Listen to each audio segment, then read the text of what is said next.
Breaking news flashes across the screen, and the reflection in someone's eyes shows utter shock at what's unfolding. Sitting in his living room, our protagonist watches the news announce the passing of S-rank mage Lee Seojin during a mission.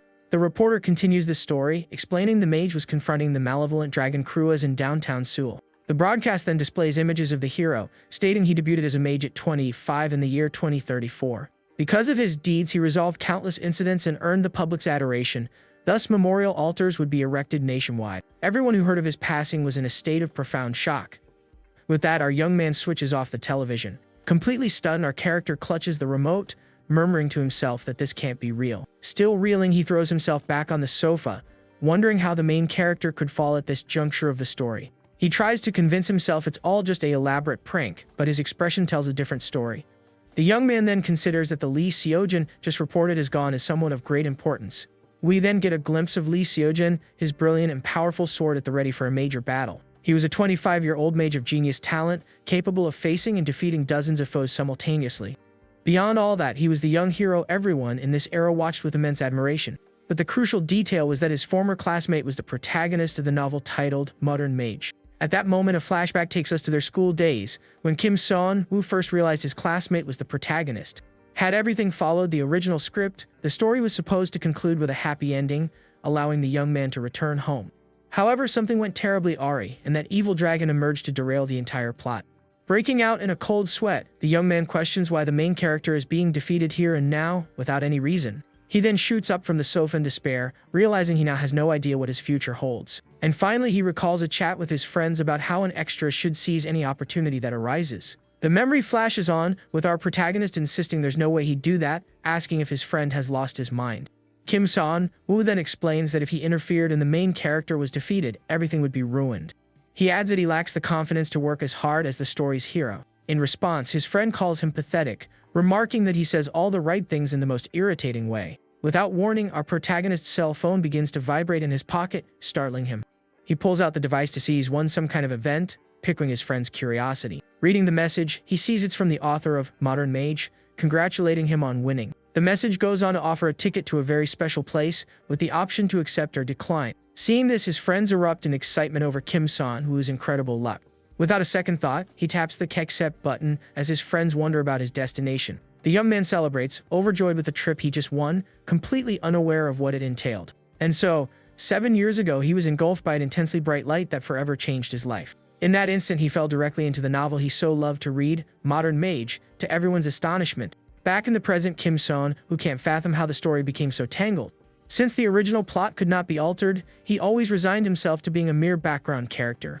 He wonders where it all went wrong, just as the television in front of him begins to flicker. Utterly confused, the young man wonders what on earth is happening to the TV now. Baffled, he approaches the screen, trying to diagnose the problem with the appliance.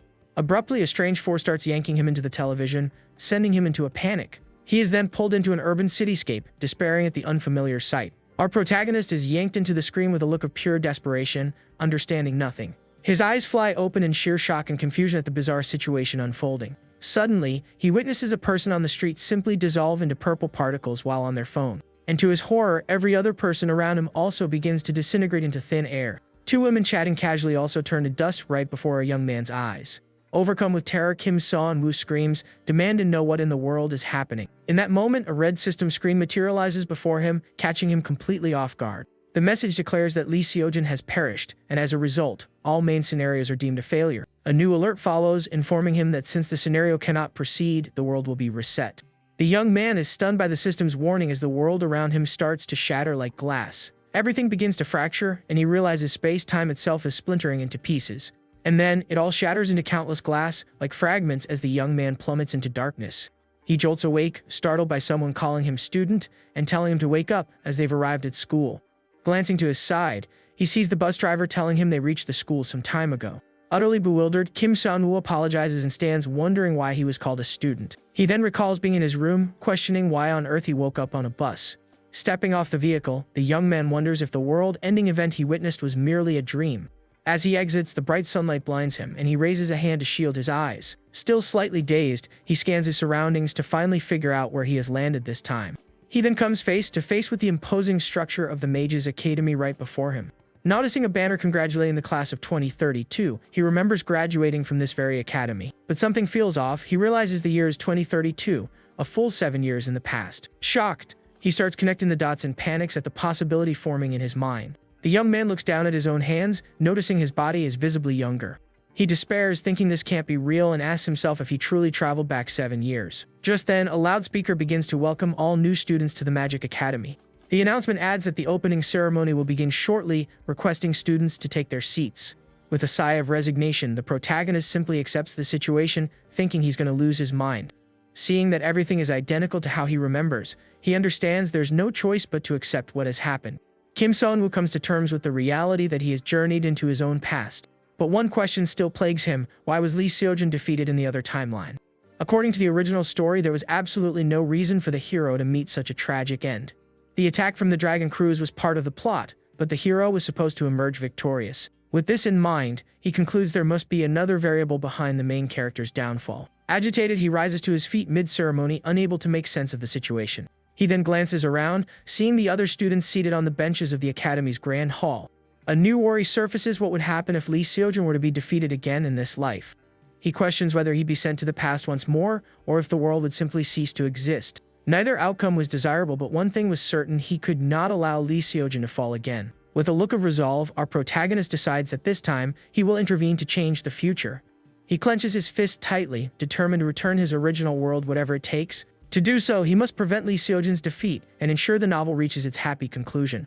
To achieve that, the first step for our protagonist is to take out his phone and make a move. With a clear plan, the young man approaches one of the story's main characters. A friendly smile on his face, he waves to the girl and offers a warm greeting. He figures the best course of action now is to start by getting close to the key characters. The young man approaches the girl once more, employing the same tactic as before. He moves closer, attempting to strike up a conversation with the girl engrossed in her phone. With a confident smile, he waves to the young woman, greeting her with a simple "I." The girl is Yuera, the second-year's second strongest student and someone he needs to befriend. She eyes him suspiciously, asking if by some chance they've met before. The young woman presses on, questioning when they could have possibly met for him to act so familiar. The young man just offers an awkward smile, unsure of how to respond. She asks if he has something to say, but the protagonist just shakes his head, embarrassed by the exchange. The girl then tells him to look elsewhere, stating that he's making her uncomfortable. With a forced smile, he realizes this mission won't be easy in the slightest. Abruptly, an announcement summons the representatives from each grade to the stage. Heeding the call, a few students begin making their way toward the ceremony stage. 3 students then ascend the stage, taking their positions to represent their respective grades. One of them, in particular, commands everyone's attention with his commanding presence and extraordinary talent. Kim Seon-woo observes Lee Seo-jin on stage, recalling that he's already famous despite being just a student. All at once, the top freshman appears and the crowd is captivated by her beauty. The young woman scans the crowd with her striking red eyes and a sharp, calculating gaze. Our protagonist senses her smile is strategic. Her sole aim is to forge important connections. Shortly after, the third-year representative is introduced, a student who has held the top rank for 3 years. However, Kim Seon-woo knows little about him, as the upperclassman was barely in the original story. The principal then announces it is time for the Academy student oath. At this, the 3 representatives on stage raise their hands to begin the pledge. From the audience, our protagonist watches everything intently, awaiting an opportunity. Beside him, Yuara clenches her hand tightly, appearing to be in considerable pain. Suddenly, a warm aura envelops her, as the boy next to her complains about the sudden wave of heat. Seeing his chance, he thinks about scoring some points, but the girl remarks, "Too bad for you." Eyes flashing with fury, she whirls on Kim Seon-woo, asking if he's addressing her. The young man confirms, and the girl, completely lost, asks what he meant by that. Our hero glances at the stage with a serious expression before delivering his answer. He tells the freshman that, honestly, he believes Yuera is superior to the 2 up there. Annoyed, she retorts, asking if he's mocking her, and if he's ever seen them use magic. He shakes his head and the girl scolds him, demanding to know why he'd say such a thing without any knowledge. The young woman is taken aback by his response when he claims he can just tell by looking. With a confident smirk, Kim Seon-woo concludes by saying he just has good instincts. At this, the girl becomes visibly irritated by our protagonist's audacious comment. Furious, she confronts him, asking if he's making fun of her, which he calmly denies. Seeing his tactic has failed, he decides to switch topics and try a new approach. He then asks if she's been worried about the future, and she wonders in shock how he could possibly know. She then spots his name on his uniform, saying it aloud so she'll never forget. Her eyes blazing with anger, the girl warns that she will remember him, and tells him never to speak to her again. After her threat, she turns and stalks off, leaving our protagonist utterly embarrassed by the outcome. With a despairing look, he realizes he's botched his attempt from the very beginning. The new semester at the Magic Academy kicks off with an evaluation test that sets everyone's ranking. A few students chat anxiously about the test, one of them complaining that he's completely doomed. With a confident grin, another student declares his goal is to make the top 10 for the second year. In his past life, our young man had received several offers for B rank but ultimately remained a C rank. He muses that it would be humiliating if he couldn't at least score average against these kids. The evaluation test finally commences, and a female student prepares to demonstrate her magical abilities. With a battle cry, the young woman unleashes a powerful blast of bluish energy in the test arena. The attack surges forward at high speed toward 3 training dummies. Upon impact, the dummies are completely obliterated into countless fragments. Other students look on impressed, commenting she's so skilled she could be among the best. Next, the announcer declares it's time for the second-year students to showcase their skills. UR steps into the arena and with a serious expression, conjures a ball of fire in her hand. The girl then launches a mighty blast of fire, causing a massive explosion in the arena. The other students are stunned, wondering if she's truly the same age as them. Even with Yura's legendary talent, the protagonist feels that Lee Seojin still outshines her. The young hero readies himself for his turn, drawing his weapon with a somber look. In a flash, he dashes forward and delivers a powerful strike that kicks up a great whirlwind. The 3 training dummies then charge toward him, initiating combat. But the young man is far too quick. With a single attack, he demolishes all targets simultaneously. With every dummy down, Lee Seojin's power demonstration concludes successfully. From the audience, Ur just mutters in frustration at the result as our protagonist watches. He muses that while she's very good, Lee Seojin is operating on a professional mage's level. Because of this, Ur always had the top spot snatched away by him, which must be frustrating. And then finally, the announcer calls the name of Kim Son-woo from the second year's Class A. With a self-assured smile, our protagonist declares it's finally his turn to shine. From the teacher's section, a woman asks who he is, and a colleague notes his lack of presence. Reviewing his records, she sees the boy had a talent for reinforcement magic but is currently empty-handed. It seems he switched to manifestation magic and is now facing the training targets. Our hero begins to concentrate a small sphere of blue mana in the palm of his hand. Seeing this, the teacher remarks that he seems more ordinary than she'd initially anticipated. However, another instructor notices something, wondering if the boy employed a compression technique. The first stage of magic is materializing mana. Compressing it allows for precise control over the projection. This advanced technique, compression manifestation, is something only veteran mages can typically use. Ura is utterly stunned by the sight, unable to believe what her eyes are seeing. Even Lee Seojin, who had been observing, is taken aback by his classmate's skill. The teacher wonders aloud, shocked, how a second-year student can wield such an advanced technique. But as he attempts to launch the attack, the young man stumbles backward from mana exhaustion, and the spell fizzles out. Witnessing his failure, the other students in the audience are left confused by what just happened. A student in the crowd lets out a small smirk, finding the entire situation rather pathetic. The audience then erupts in jeers, mocking him for collapsing from exhaustion without even projecting the magic.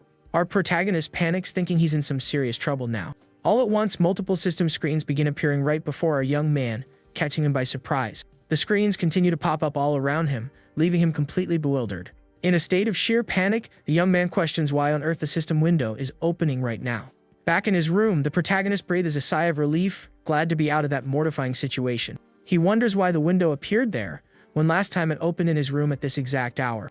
With that in mind, the young man begins to ponder what could have changed to cause such a major difference. He then recalls that the last time the system window had also appeared unexpectedly. One message informs him that the outsider's benefits have finally been unlocked. Another system screen alerts the young man that the story's main scenario has officially begun. He also unlocks the second timer achievement, earning him 3,000 points as a reward. To his amazement, he receives the clown's talent achievement and a 5,000 point reward. The notification reveals that 232 people now remember his face, netting him 1,000 points. Because of this, Lee Seojin has taken an interest in him, and 4 main characters have also taken notice. Back in his room, he calculates that he's gained 10,000 points and needs to unlock the benefits to use them.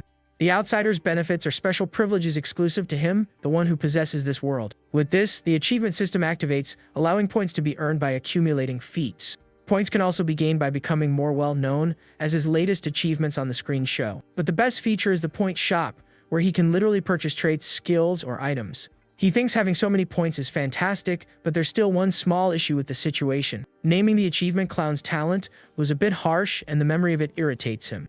Back then, he would always forget he lacked sufficient mana to perform advanced techniques. But in all honesty, he had never been the center of attention like this in either of his lives. Our young man then wonders about his current strength and decides to check his stats. Seeing the window, he's aghast. His stats have been completely reset despite all the points he invested. He despairs, wondering how on earth he'll manage to raise his attributes again. But then he calms himself, realizing that in this life, he can relocate his stats however he pleases. In this system, there are 4 branches of magic enhancement: manifestation, support, and summoning. Manifestation is classic spell casting, while the other 2 primarily serve supportive roles. And for the record, he chose manifestation as his main skill because he wanted something flashy. With a grin, he decides that since he's chosen this path, he ought to maximize his mana first. The status window then reappears before him, and he's confused by what he sees. He realizes that another 50 people have just been added to the list of those who recognize him. He's astonished by this, thinking that even a foolish moment like that can earn him so many points. The young man gives a thumbs up with a smile. He thinks this is an excellent way to farm points. He then corrects himself, thinking it's not just good, it's absolutely incredible. A new notification pops up: 400 people now remember him, yielding 2,000 points. He can't believe it and grabs his phone to verify something that might explain this.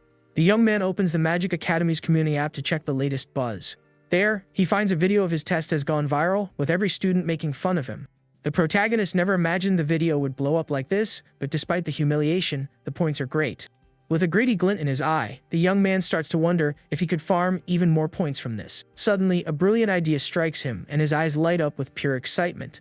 Phone in hand, he realizes he's captured everyone's attention and can now afford that one thing. The following day at the academy, students start whispering, asking each other if that's really him. They gossip about yesterday's video, and the young man mentally urges them to keep talking. It turns out, he had spent the night promoting himself online to garner attention, and it paid off. The video's title was scandalous, and the comments called him crazy, saying he couldn't use magic.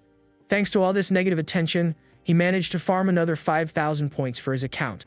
With the points secured, he moves on to the next phase of his plan with a very serious expression. Arriving in the classroom, all the students recognize him, pointing him out as the boy from the video. One student points at him and calls him over to his desk for a chat. With a sneer, a blonde student beckons to him, pointing with an air of superiority. He saunters over, remarking that yesterday's test was hilarious and that everyone had a good laugh at his expense. The bully's friends chime in with laughter, asking how he even got into the academy.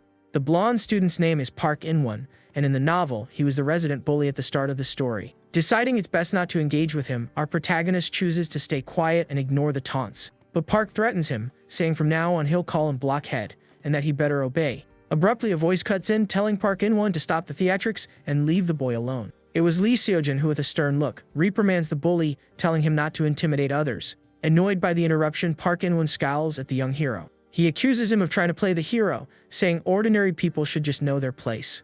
But Lee Seojin simply repeats the bully's name with a cold, menacing gaze. At that, Park In-won backs down and leaves with his cronies, leaving our young man in peace.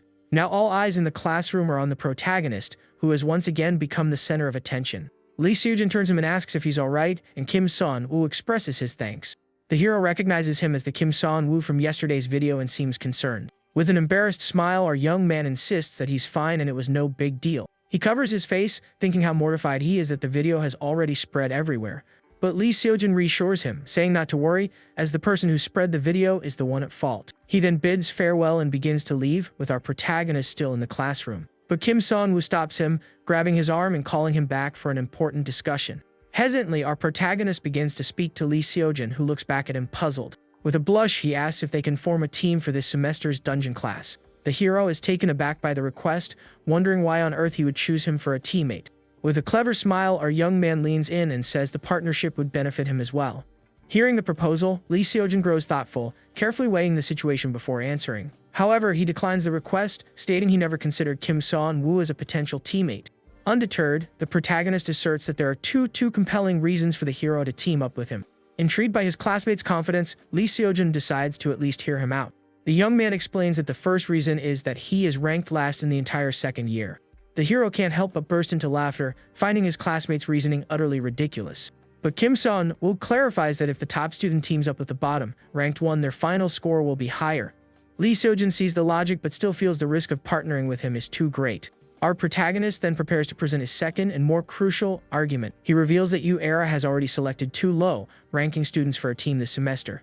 The hero concedes that since she specializes in area of effect magic, she would manage well even with a weaker team. Then he holds up 3 fingers, and Lee Seojin reminds him he'd only mentioned 2 reasons. The third reason was himself. For someone in last place, the young man was surprisingly decent in combat. The young hero can't contain his amusement and starts laughing, finding his classmate quite funny. With a smile, he finally agrees to form the team, and our protagonist silently celebrates the win. But Lee Seojin adds that there's one condition, leaving our young man surprised and curious. The condition is that Lee Seojin gets to pick the rest of the team. At that, the hero extends his hand to seal the deal. As they shake hands, the system announces the hero's interest in him, and the young man earns 2,000 points. The scene shifts to a classroom, where a teacher is lecturing on the origin of magic.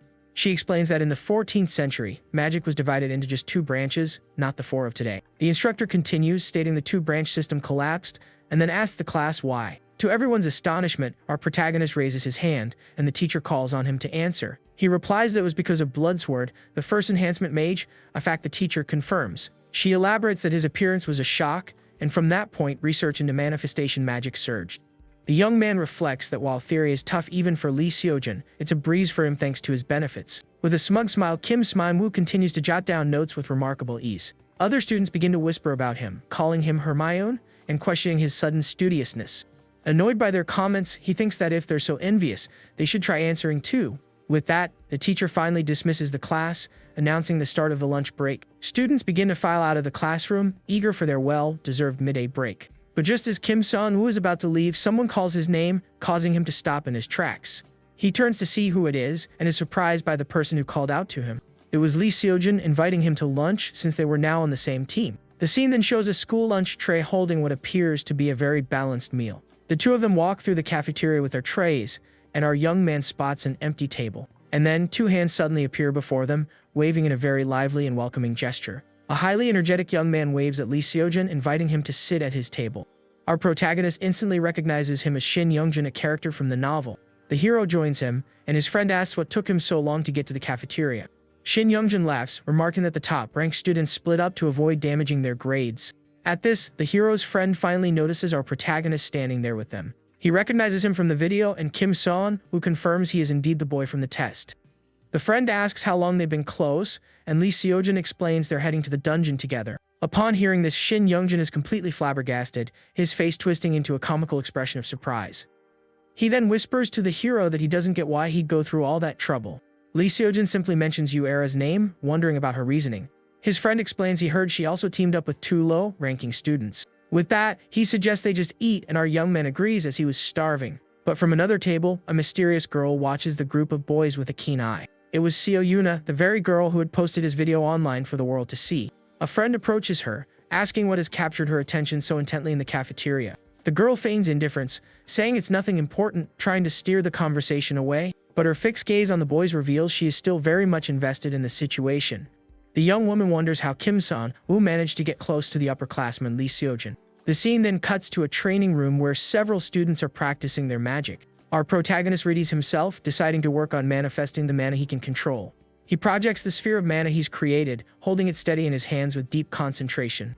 The bluish energy sphere then zips across the training room under his command. The mana attack strikes the target, making a considerable impact on the wall. The other students comment in surprise that he's better than they had expected. Our protagonist overhears their comments, feeling a mix of irritation and satisfaction. He then recalls that before regressing, he used all his points to purchase stats. In his past life, he spent everything impulsively on stat upgrades. But the system notes that the cost increases every 10 purchases, making things progressively more expensive. Reflecting on this, he realizes it's not the most effective long-term strategy. He therefore decides it would be wiser to use items to boost his stats over time. So he uses the search function, looking for mana-related items in the system's shop. The young man finds the Blessing of Great Nature trait, priced at 50,000 points. The item provides extra mana during training and boosts recovery by 50%. Additionally, he finds the Returner's Wristwatch, which enhances regeneration. To afford these, he had to sell his very useful Master Chef trait. But thanks to these acquisitions, his starting position is now far better than before.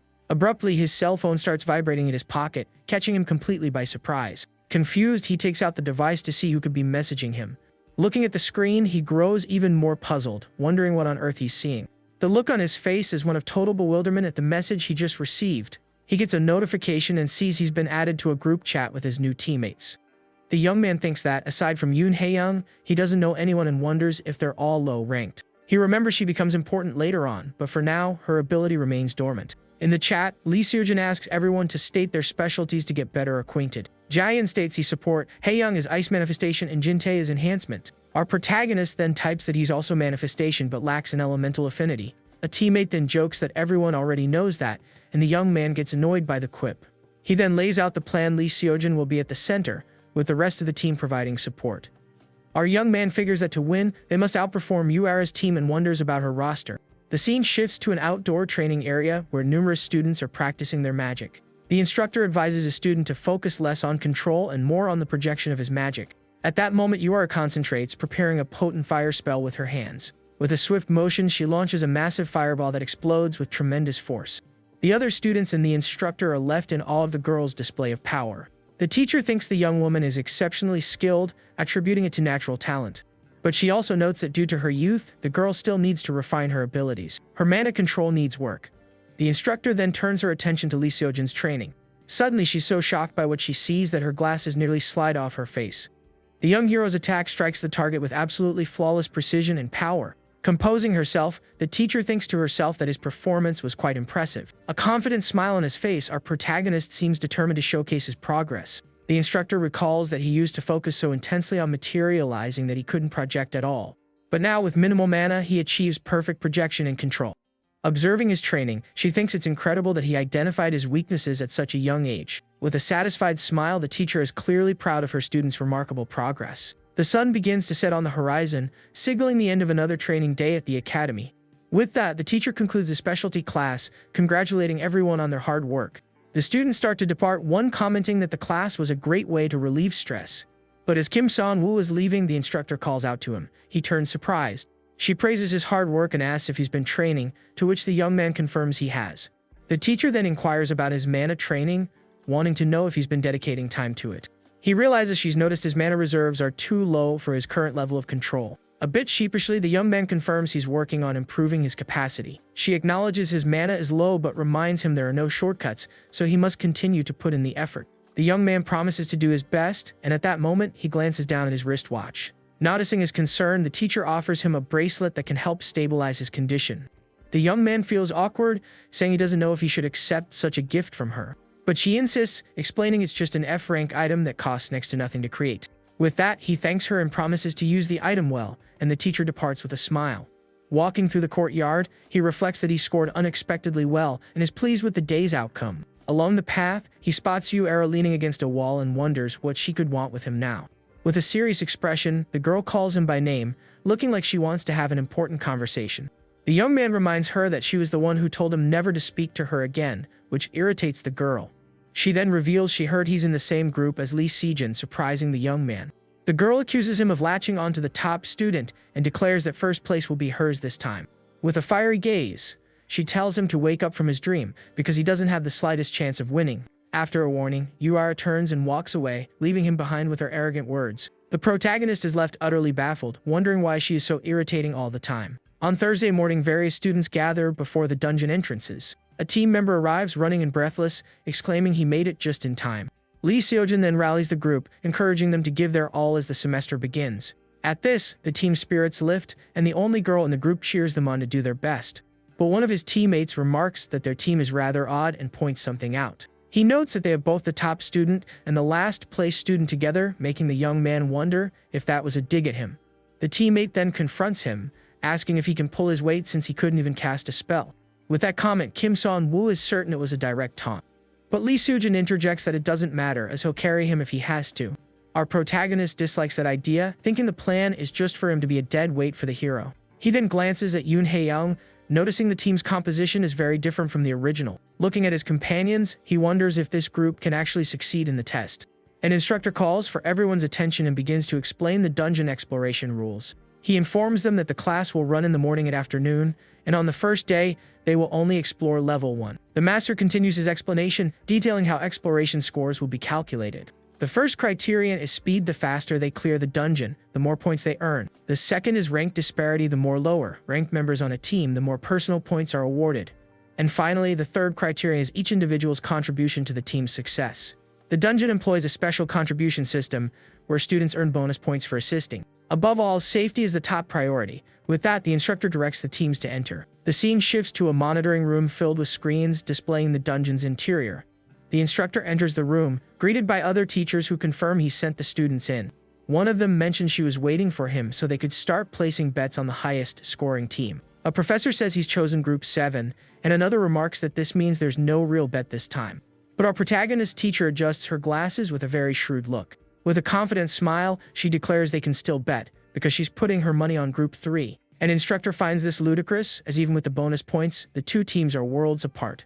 He explains that Lee Seojin's team is unstable because there's a limit to what he can achieve alone. On the other hand, Era, with her area of effect magic, has already reached the middle of the dungeon's first floor. But the teacher maintains her faith in the underdog's rise, saying she'll see who wins the bet.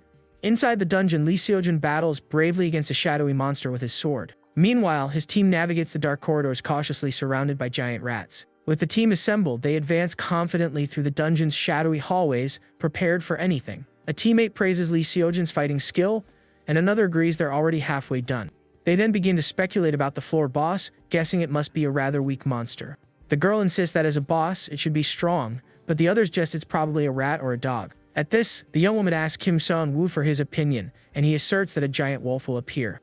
His teammate questions how he could possibly know, and the young man cryptically says he has his ways, thinking to himself that he's done this before. Seeing this, another team member calls him a compulsive liar, clearly not believing his prediction. Our protagonist simply tells him to believe it or not, which further irritates the other young man. At this, a group member urges them to stop bickering and continue moving through the dungeon. And so, the team resumes their trek through the dark corridors to finally confront the floor boss. But suddenly, Kim Seon-woo tells everyone to halt. A teammate asks, "What is it now?"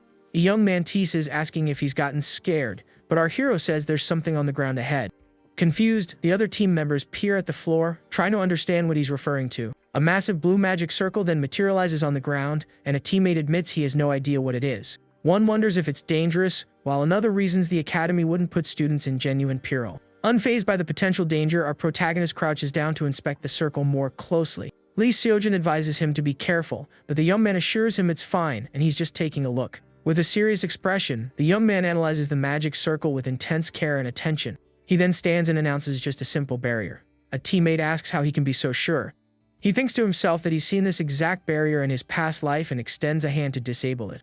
With a touch, the barrier's energy reacts to his hand, and he begins to analyze it with calm precision. His teammate watches, stunned, then tries to play it off, claiming he actually knew all of that already. Worried, the others wonder if they'll have to turn back, since they can't pass the magical barrier. Lee Seojin then draws his gleaming sword, declaring he'll try to slice through the force field. His eyes shine with power as he prepares to unleash a strike with all his might. In a swift motion, he delivers a powerful horizontal slash against the magical barrier before him. The attack connects squarely with the barrier, creating a small crack on the force field's surface. Seeing the crack, the team celebrates, thinking the hero's blow was enough to shatter it. But the barrier instantly regenerates, and our protagonist thinks that was an incredibly close call. Lee Seojin sheathes his weapon, confident that with the right strategy, they can get through. A teammate then steps forward, asking if this is finally his moment to shine. With his self-assured grin, he boasts to everyone that he's the support specialist of their team. He then kneels before the circle, asking for a bit of time to properly analyze it. With that, the young man places his hand on the magic circle, attempting to understand its workings. But he's completely baffled by what he senses, unable to comprehend the highly complex magic. He estimates it will take about 40 minutes, but our hero stops him, firmly grabbing his hand. The protagonist tells him to wait, asserting that he will break the barrier himself right here. Annoyed, the teammate confronts him, demanding to know what on earth he thinks he's doing. Ignoring his colleague, Kim Seon-woo places both hands on the magic circle with a focused expression. He then begins to channel his mana into the barrier, which glows intensely, poised to shatter. In doing so, his unique trait activates, and the system starts decoding the barrier's magical formula. A screen with a jumble of words appears. He must find the correct password to proceed. Using his prior knowledge, he quickly assembles the phrase, Korea Magic Academy, and grasps the trick. His eyes gleam with confidence. He knows exactly what needs to be done to solve this puzzle. The letters then scramble once more before him, presenting a new challenge to be solved. But the young man manages to rearrange everything again, and the barrier's final password is at last revealed. With the password in mind, he touches the magic circle to finally disable the protective field. The barrier dissolves into particles of light, leaving his teammates completely stunned by the sight. A victorious smile on his face, our protagonist turns and announces that he has broken the seal. The other team members stand there, mouths agape, wondering how he accomplished that so quickly. A system screen then informs him that the character Lee Seojin was thoroughly impressed by his skill. As a result, the hero's interest in him has deepened, and he gains a new level of affinity with the young man. With this, he reaches interest level 1 and also receives 5,000 points as a huge reward. Our young man is confused, wondering about this new interest level system with the characters. But without warning, a giant paw with razor-sharp claws materializes right in front of them.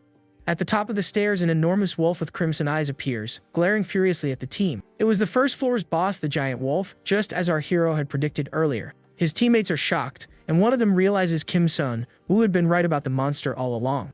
Wasting no time, the beast leaps toward the group of students, ready to initiate the great battle. But Lee Seojin remains unfazed. With a serious expression, he prepares for the fight. The wolf lunges, but the hero defeats it with a single, powerful strike from his radiant golden sword. With the monster vanquished, the young hero turns around, a calm and confident look on his face. Our young man thinks Lee Seojin is incredible for dispatching the boss, as if it were just another common monster. With the boss's defeat, the large stone door at the end of the chamber finally begins to creak open for them. The team then exits the dungeon, one member cheering exuberantly that the mission is finally over. Outside, an instructor congratulates them, informing them they've secured second place for the first week. The hero asks who took first, and the master replies it was Group 7, who finished 30 minutes faster. A small smile plays on Lee Seojin's lips as he realizes first place was claimed by UR's team. His teammates are shocked by her time and grow anxious, as third place is only 2 minutes behind them. Overhearing the conversation, our protagonist seems to have an idea to resolve this tricky situation. But one of his teammates turns to Kim-sun Woo with a smile, thanking him for helping them get second place. The teammate continues his praise, saying that if he hadn't broken the barrier, their situation would be much worse. The hero blames himself for the loss, but the girl in the group insists they only made it this far because of him. This boosts the team's morale, and Lee Seojin declares it's not over yet, they can still make a comeback. Suddenly, a red-haired instructor approaches from behind and calls Kim-sun Woo by name. He turns to the woman, recognizing her as the instructor for the Academy's support magic class. She says she's come to make him a proposal, and the young man is curious to hear what it's about. The instructor then grabs his arm, exclaiming that the young man must transfer to the support class immediately. Our protagonist is completely stunned and speechless at the teacher's sudden demand. But with a serious expression, the young man flatly refuses her proposal without a second thought. The instructor is taken aback by his refusal and pleads with him to at least hear her terms. She then offers a scholarship of 50 million won, but the young man still turns down the offer. With that, the instructor leaves and a teammate asks if Kim-sun Woo has lost his mind for refusing that. Other students mutter that he's terrible at manifestation and that they would have accepted in a heartbeat. All at once, UR appears, asking if he's really not going to switch his magical specialty.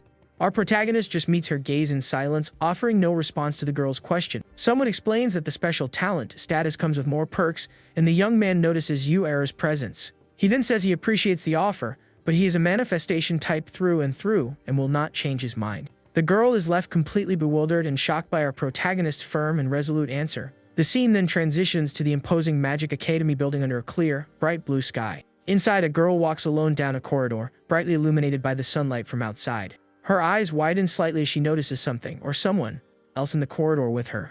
The young woman then spots a person further down and wonders who that student could be. It was our protagonist, busy cleaning the floor. Upon seeing her, he greets her with a simple hello. The girl recognizes him but calls him by the wrong name, Kim Shinuk, with a very cheerful smile. The young man corrects her, and the girl apologizes for the mistake, then asks why he's cleaning the hallway. He simply replies that it was dirty, so he decided to clean it. We see the floor is now sparkling clean.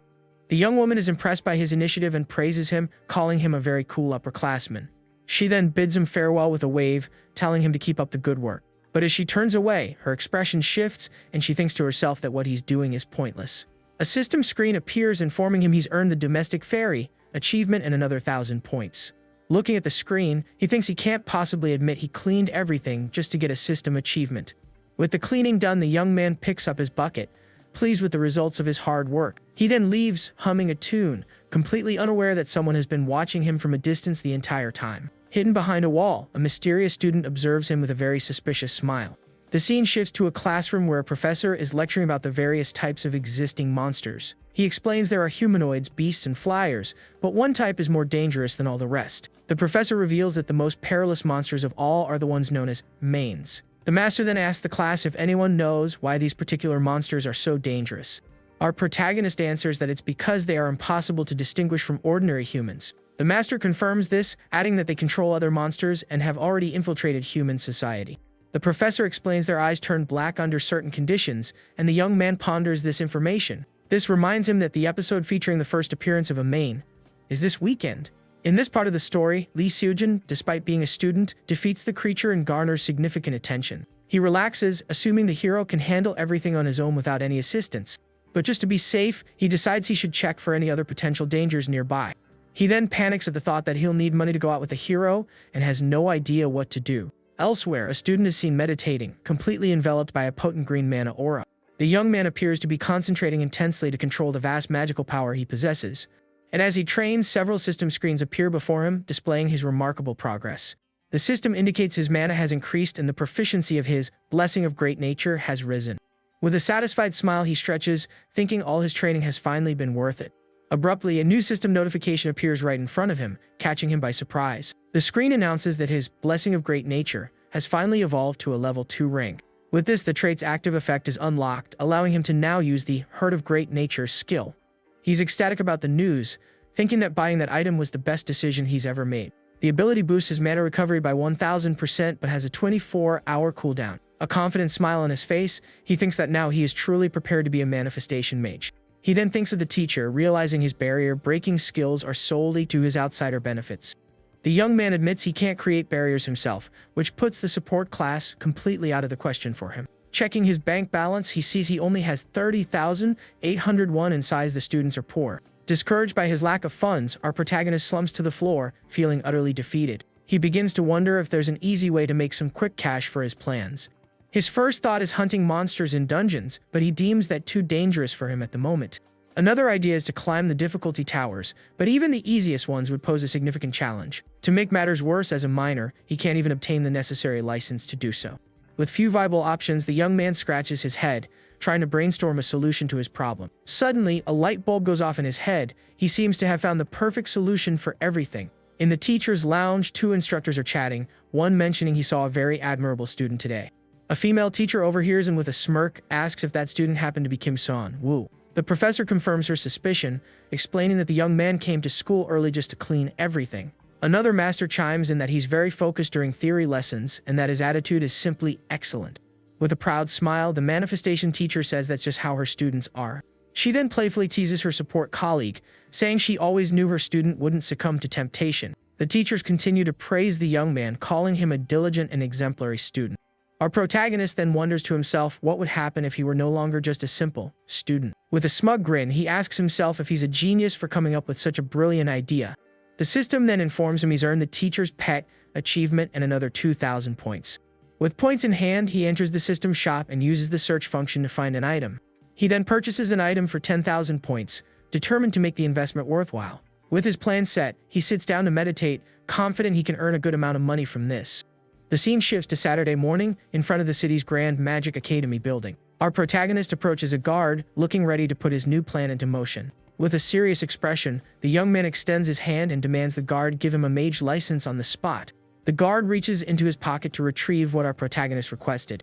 With a smile, he hands a mage license to the young man, who accepts it with a very confident air. The license displays his photo with the name Kim Jinwoo and an age of 25, surprising everyone. The guard takes the license to verify the document's authenticity, looking thoughtful. He then pulls out a device to scan the license and confirm if all the information is valid. But suddenly, his eyes glaze over as if hypnotized, and he can no longer think clearly. The device then confirms the identity as C-rank mage Kim Jinwoo, 25 years of age. With his identity verified, our protagonist takes back the license with a very satisfied smile. He thinks to himself that he was incredibly nervous, but deep down, knew he wouldn't be caught with the fake ID. With a smirk, he muses that the new identity he purchased from the system shop is perfect. The item, which cost 10,000 points, allowed him to create a new identity complete with a mage license. He explains that mage licenses in this world are special because they are impossible to forge. On top of that, he was wearing color-changing glasses, making his disguise flawless. Checking the time, he realizes Lee Seojin's fight starts at 9:30 and he needs to get a move on. With his plan in motion, the young man steps into a portal of light, ready to begin his mission in the tower. A voice welcomes him to the Tower of Trials as he enters the location with a serious expression. The system informs him he can ascend to the 27th floor, and the circle on the ground begins to glow. A system screen asks which floor he wishes to go to, and the young man prepares his answer. He selects the 10th floor, but the system warns that since it's already been cleared, the rewards will be diminished. But with a confident smile, he says that's no problem, as his objective in this tower is something else entirely. The young man is then teleported, and a screen explains that portals are highly convenient transport devices. There are many types of towers in this world, each presenting its own unique challenges and dangers. The strength of the monsters inhabiting the towers varies significantly depending on the location. And besides the monsters, the difficulty of the traps also differs from one tower to another. In a brilliant flash of light, our protagonist finally arrives on the 10th floor of the Tower of Trials. The Tower of Trials is a place most guilds avoid due to its exceptional difficulty. On the 10th floor, a creature with 3 glowing red eyes emerges from the shadows, fixing its gaze on the young man. It was the floor's boss, a massive 3-eyed wolf, preparing to attack our protagonist. Wasting no time, the beast charges forward with full force, its maw wide open, ready for combat. But the young man defeats it in a single blow, thinking the monsters here are weaker than they appear. For this, he earns the First Hunt achievement and receives another 1,000 points as a system reward. He then muses that this tower is perfect for him, filled as it is with traps and magical formulas. Glancing at his watch, the young man sees he has more than enough time to complete his objective here. With a smile, he continues to press forward through the tower's dark corridors, seeking his target. The scene then cuts to the bank of the Han River, where a large crowd of people has gathered. In the midst of the crowd, Lee Seojin and his friend observe the scene, commenting on the people. The friend suggests they take a photo, but the hero seems a bit embarrassed by the idea. But his companion insists, throwing an arm around him and saying it's all part of making good memories. With that, he readies his phone for the picture and begins the countdown to the big moment. Back in the tower, our hero defeats another monster with a powerful blast of bluish mana. Upon its defeat, the monster leaves behind a magic crystal, and the young man feels that luck is on his side. He picks up the crystal, thinking that this alone will cover his transportation costs. After that, the young man approaches a wall and begins searching for something only he knows is there. He finally finds a secret mechanism that starts to glow with a strong, golden light. Upon touching the secret spot, a hidden passage begins to reveal itself right before him. His hand is enveloped in golden particles as he at last unlocks the secret of the tower. For this, he earns the Barrier Breaker achievement and another 2,000 points as a reward.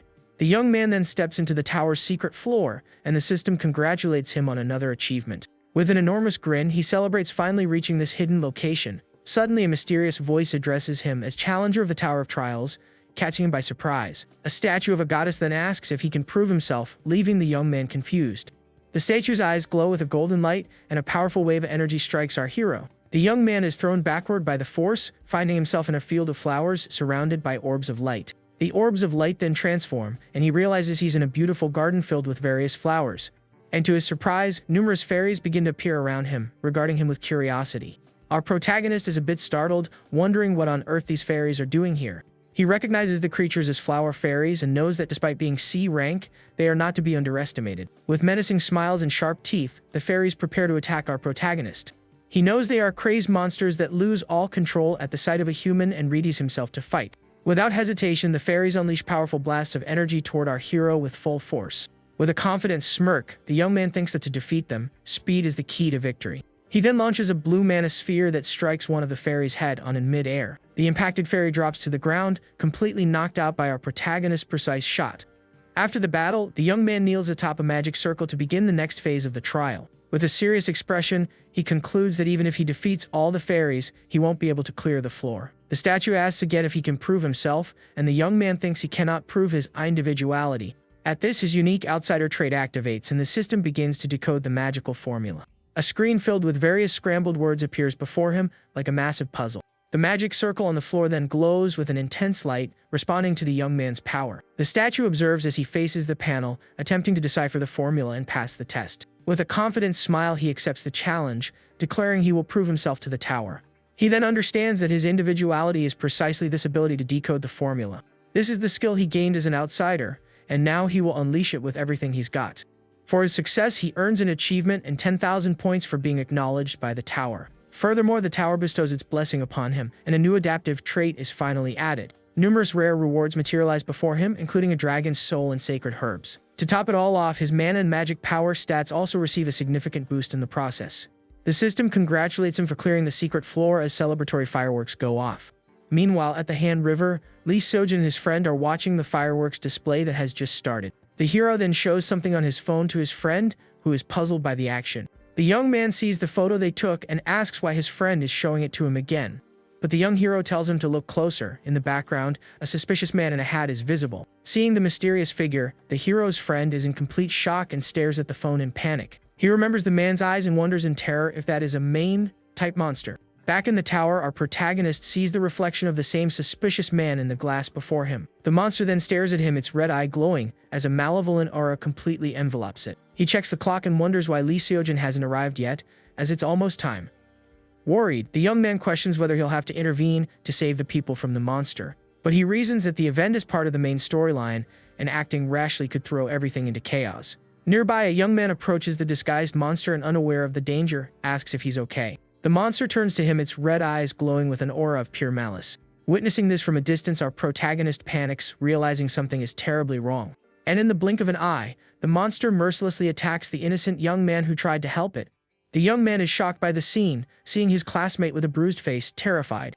Unable to react, the young man is seized by the monster, which holds him tightly, ready for its next attack. With a wicked smile, the monster glares at its victim with its crimson eyes and sharp fangs. The creature then strikes the young man again, grievously wounding him with its claws and dark powers. The young man collapses to the ground, completely defeated and with no chance of surviving the brutal assault. With its first victim down, the monster begins to transform into its true demonic form. Its shirt rips as its body bulks up, its eyes glowing an intense red. A nearby girl is frozen in shock at the scene, staring at the monster in utter terror. The monster then turns to her, its eyes glowing as a purple aura envelops it. People in the vicinity panic, screaming that a MANHWA has gone berserk. Our protagonist grips his weapon tightly, knowing he must act fast to save everyone. With a determined look, he surges toward the monster, thinking there's no time to hesitate. He faces the creature, thinking that whether it's part of the story or not, he is going to fight. With a resolved gaze, he advances, his priority being the safety of the people. Meanwhile, Lee Seojin gets a call. An agent informs him they've checked the photo he sent. Agent Jung Hyun-soo confirmed based on the eyes, the suspect is unequivocally a MANHWA-type monster. He asks if the photo was taken nearby, and the young hero confirms the monster's location. The agent expresses concern, as the monster has appeared at a crowded festival, and the more it absorbs, the stronger it becomes. Lee Seojin is stunned by this news, finally grasping the gravity of their situation. Suddenly, the hero senses a massive surge of magical power, and he and his friend race toward the source. Some people question if the area is safe, but our protagonist ignores them, pressing onward. He spots the monster terrorizing a girl, and the young man prepares to intervene and save her. With a furious expression, the monster turns and hurls a table in the girl's direction. The young woman screams in terror, seeing the object hurtling toward her with no hope of escape. But our hero uses his weapon to shatter the table, thinking that was a close call. Enraged, the monster begins to chase the girl and the other people who were in the vicinity. Our protagonist knows the monster is B rank and that charging in recklessly will end badly for him. He concentrates all his mana into a sphere of energy, preparing to strike its weak point. The mana sphere hits the monster's back squarely, creating a large explosion of blue energy. The monster turns to face its new adversary, and our young man stands his ground, awaiting its next move. As the smoke clears, he realizes the attack wasn't as potent as he had initially hoped. The monster's face begins to regenerate, and it glares at our protagonist with a look of pure fury. Suddenly, the monster's mouth gapes open, and a bizarre, grotesque tongue extends from within its head. He realizes his attack wasn't strong enough to completely destroy the creature's brain. Enraged, the monster lunges at him to retaliate, but our protagonist manages to dodge. The creature then leaps into the air, attempting to crush him with its body, but the young man escapes just in time. He thinks he wanted to save his special ability, but now he has no choice but to use it. With that, he activates the Heart of Great Nature, and his mana recovery skyrockets by 1000%. With his power amplified, he creates numerous mana spheres, remarking he might not finish this in a minute. A confident smile on his face, he launches the attacks, saying he can at least severely weaken it. The energy spheres fly at high speed toward the monster, which braces itself to defend. The creature attempts to block the attacks with its arms, but the force of the blows is simply overwhelming. Though injured, the monster remains on its feet, glaring at our protagonist with pure hatred. Without giving the enemy a moment's rest, our young man unleashes another barrage of mana attacks with full force. The creature continues to defend itself, but the young man's relentless assault begins to overwhelm it. With a defiant smile, our hero taunts it to keep blocking if it still can. Enraged, the monster screams that it will crush his head and launches a final, desperate attack. But our protagonist's blow is stronger, and the monster roars in pain from the magical impact. Seeing his plan is working, the young man prepares to press the attack with everything he has. But abruptly, the blue aura of his ability begins to fade, catching him off guard mid-fight. He realizes with a jolt that the 1-minute duration is past, and he is now in serious trouble.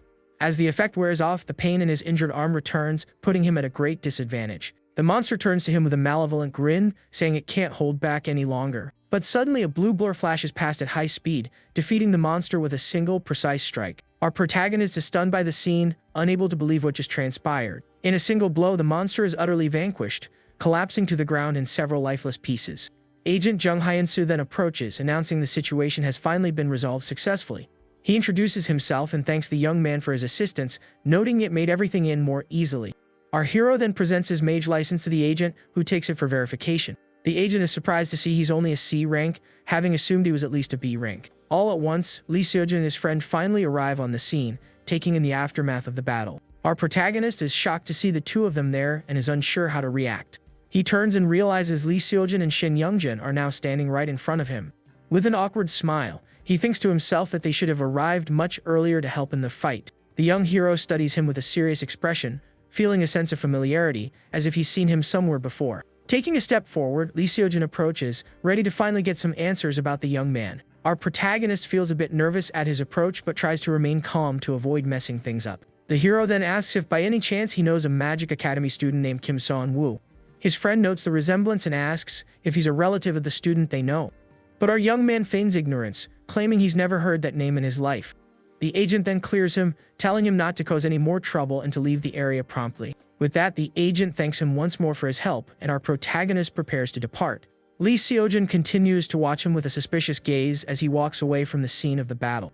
With an embarrassed smile, he says he just did what was necessary to save people. He then bids the agent farewell, and the girl he rescued thanks him for saving her life. Abruptly, a system screen appears, leaving him confused as to what is happening. The system reports his participation in the defeat of the B-rank villain, much to the young man's disbelief. A minor alteration in the plot is detected, and he is rewarded with 5,300 points. He then wonders about this new causality rate that has appeared on the system screen. The system explains the rate is earned by resolving events and can be used to activate special powers. This makes him wonder if he could have intervened and saved Lee Seojin from his fate in the other life. The power screen reveals that with 100 causality points, he can achieve anything he desires. The ability is called Deus Ex Machina and can literally grant any of the user's wishes. He starts to wonder if he could even return to his own world using this new power. Realizing the opportunity before him, he understands there's no longer any reason to hesitate. He resolves that to protect Lee Seojin and accumulate causality, he must now intervene actively. With his newfound determination, the young man appears ready to change destiny and save everyone. Suddenly, he receives a message notifying him that the 15 million reward has been deposited. He then decides to treat himself a little with the money he just earned from the battle. With that in mind, he heads to the Hansung Hotel, a 5-star establishment exclusive to mages. Our protagonist strolls through the hotel lobby, reflecting that the Hansung Group is a global corporation. Their focus is on power, influence, and wealth, and they even play a significant role in the story. 2 female employees welcome him, and the young man gives them a serious look. He then recognizes the vice president of the Han Group, Han Sejin, the frontrunner to inherit the entire company. An employee approaches him, informing him that his sister has confirmed her attendance at tonight's dinner. The man is pleased by this news, and our protagonist overhears the name Han Sayan mentioned. A smile graces his face as he thinks he'll finally get to meet the character named Sayan. The scene then shifts to the hotel room, where our young man is preparing for his next mission. He examines the items he acquired from the tower, planning his next move with each one. He decides to sell the spear as it draws too much attention, and to save the book for later. With a determined look, he thinks he needs to wait until tomorrow to finally make his move. The next day, breaking news about the Tower of Trials appears on the room's television. The reporter announces that an individual is gaining attention for clearing the tower's secret floor. And to everyone's surprise, this same person also defeated a main in the Han River Park shortly thereafter. In response, the Mage Association praised the feats of the hero Kim Jinwoo and is considering a rank promotion. On the streets, people are buzzing, shocked that all this happened in a single day. He then earns the Little Hero achievement and an additional 21,000 points from the news coverage. With this newfound fame, he believes his new identity has finally gained enough credibility for him to act. He heads to the large Hansung pharmaceutical building to finally meet with Sayan. Upon his arrival, the employees recognize him from television and are excited by the new hero's presence. He thinks to himself that fame certainly has its perks and continues through the lobby with a confident stride. But then he spots someone who catches his eye, making him slightly apprehensive. It was the S-rank mage Jang Suji, the sword of the Hansung family and one of the story's most powerful characters. He is shocked to see an S-rank mage there, just as a receptionist recognizes him from the news. Our hero introduces himself, stating he would like to sell some herbs he brought from the Tower of Trials. In a meeting room, he is greeted by a woman who finds it odd to be visited by someone so famous. It was Han Sayan, the youngest daughter of the Hansung Group, and she seems quite intrigued by the herbs he's brought. She observes that the herbs emit a unique energy and lack the basic mana stem found in other plants. The young woman asks how he discovered the herb's properties, and the young man claims he spent years studying medicine. He explains that the sacred herb is a special resource that amplifies the effects of other ingredients. She is surprised as the herb is inert on its own, and at this point in the timeline, it's both rare and difficult to process. Because of this, only a genius in the field could handle such a complex and rare material. The woman then admits she doesn't fully understand, but his proposal sounds like an excellent business opportunity. Hand outstretched, our protagonist prepares to finally lay out his terms for the deal. He requests 500 million won upfront along with 0.005% of the company's shares. The woman lets out a small laugh, saying he seems to have no grasp of the true scale of the Hanson Group. But the young man counters that if the herb is commercialized, Hanson will corner the entire pharmaceutical market. The young woman rejects the offer of shares and asks him to propose another condition for their deal. As he anticipated, he then requests a VIP membership for auctions and for her to craft potions for him as needed. The woman falls silent for a moment, appearing to carefully analyze the new proposal. A shrewd smile spreads across her face. She seems to quite like the new condition he's offered. In exchange for these services, he offers to reveal the weakness of her older brother, Vice President Han Sejin. The woman is left completely stunned and speechless by our protagonist's audacious proposal. He then asks if she truly wants to take control of the Hanson Group, no matter the cost. The young man accuses her of being willing to even go against her own family to achieve her goal. Meanwhile, in a dimly lit office, a news report announces the villain Jangin has finally been defeated. A man remarks that if they had acted sooner, they could have certainly stopped the villain. With a furious look, another man with red hair slams his fist on the table with all his might. He shouts that they absolutely could have stopped the monster but were forbidden from acting. The first man urges Baekhan to calm down, explaining it was a direct order from Oim not to intervene. Head bowed, he explains that helping a main would have only put them in grave danger. Frustrated with the situation, Baekhan wonders how much longer they'll have to remain in hiding. A look of pure hatred in his eyes, he vows to eliminate the Kim Jinwoo who ruined their plans.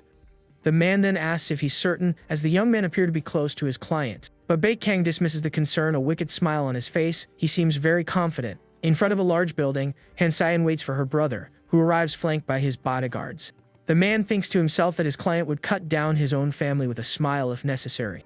With a fake smile, the young woman waves to her brother, the vice president of the Hanson Group. He greets her in return, and the two appear happy to be reuniting after so long.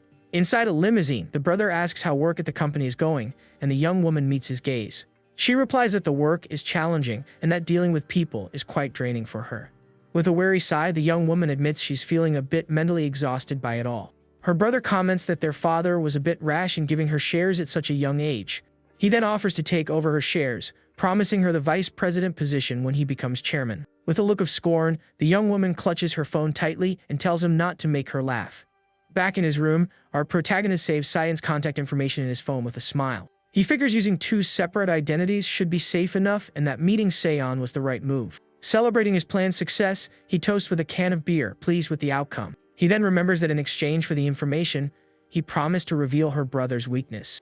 The young man wonders if she's already verifying the information, knowing the Hanson family is powerful. Suddenly, his phone vibrates with a new message, and he's surprised by what he sees. Sayan messages him, saying she will be his courier for a month and accepts the deal. With this, the system announces she now trusts him, and the young man earns another 1,000 points as a reward. He then asks her to brew some potions and secure a ticket to the underground fighting arena. Our hero believes that by acting as Kim Jinwoo, he will draw the attention of the main monsters to himself.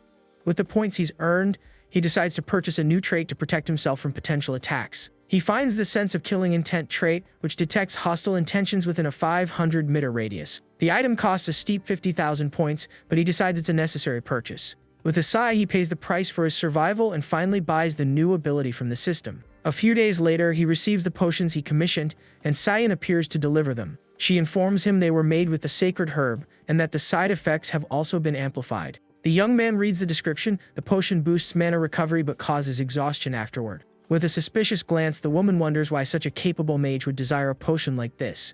She also wonders how he knows about her brother, but the young man just meets her gaze in silence. The woman then reveals she investigated her brother's weakness, and the discovery was shocking.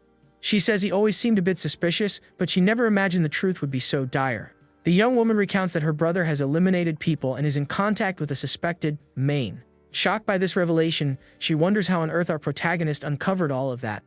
He thinks to himself that he knows everything thanks to the original novel, but he can't simply tell her that. In the story, Han Sejin is a greedy character who allies with the mains and becomes a major villain. With a smirk, he tells her he'll explain if she gives him 5% of the company's shares.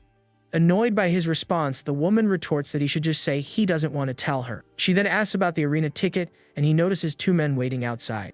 The young woman explains she secured the ticket, but it's non-transferable, meaning he'll have to go with her. He realizes that's why she's dressed up, and the woman blames him for the situation. She then asks what he plans to do there, and the young man says he needs to multiply the money he's won. The woman falls silent for a moment, trying to process what he meant by that answer. Stunned, she asks if he intends to spend all the money she gave him on bets in the arena. He confirms her suspicion, and the young woman calls him crazy for attempting something so risky.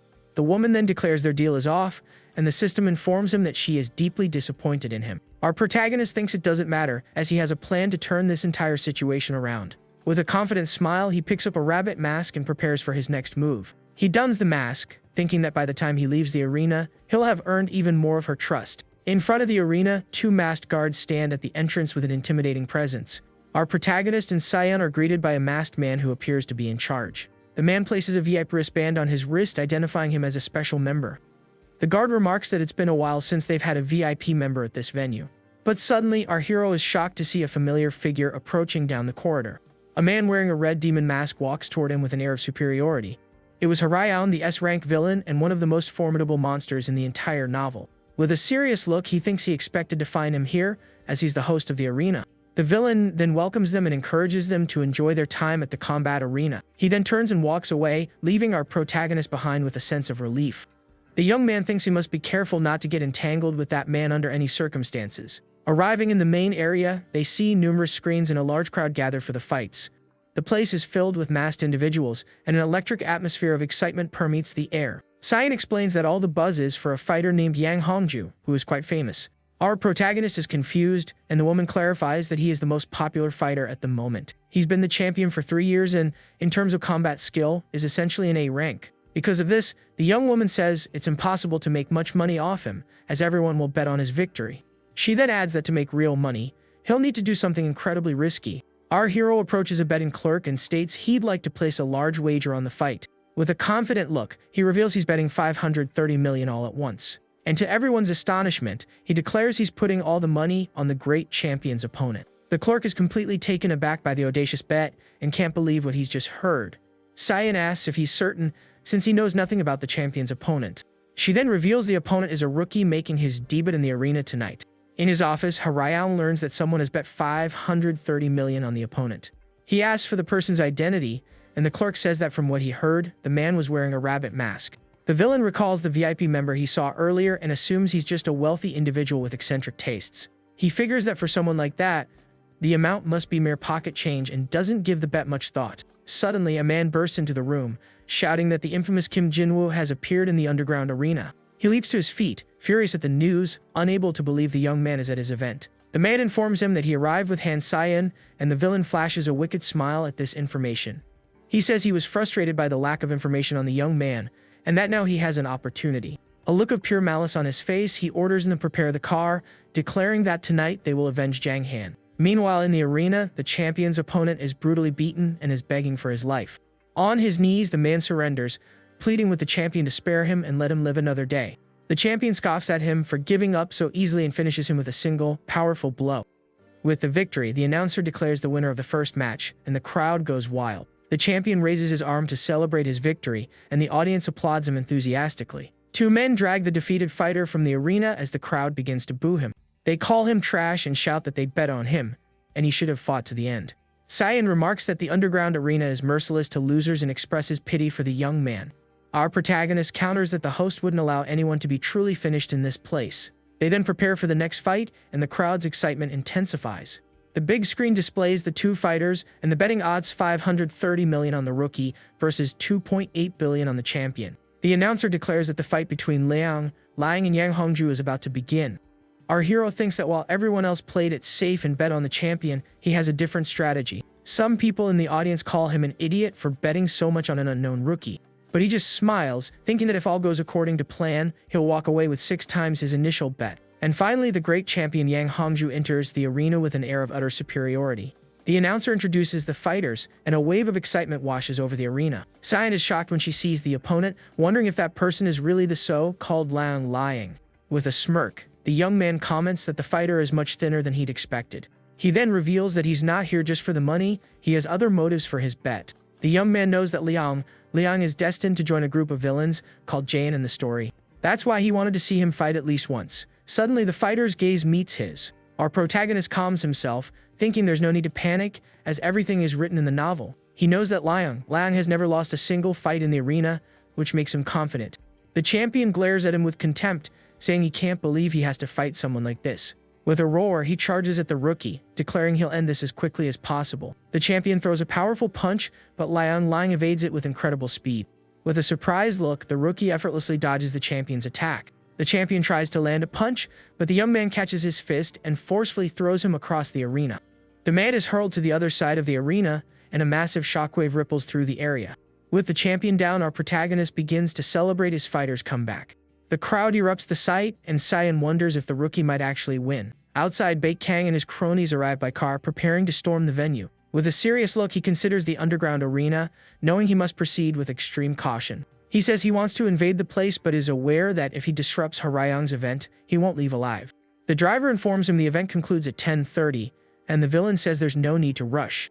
A wicked smile on his face, he thinks the timing is perfect for him to finally exact his revenge. Back in the arena, Liang is struck by a powerful wave of energy and appears to be in trouble. The champion presses forward, delivering a flurry of punches with bluish mana enveloping his fists. The blows land squarely on the rookie, slamming him into the arena wall with great force. The champion then leaps into the air, delivering a final blow to end the fight once and for all.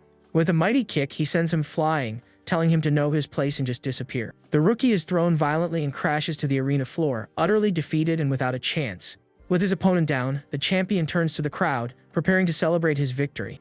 The crowd chants the champion's name in unison, and our protagonist can't believe what he's seeing. Stunned by the defeat, he wonders if it's possible the great champion actually won the fight. With a smug grin, Yang Hongju faces the crowd and declares himself the grand victor of the match. But suddenly, a dagger sinks into the champion's chest, and the rookie rises with a murderous expression.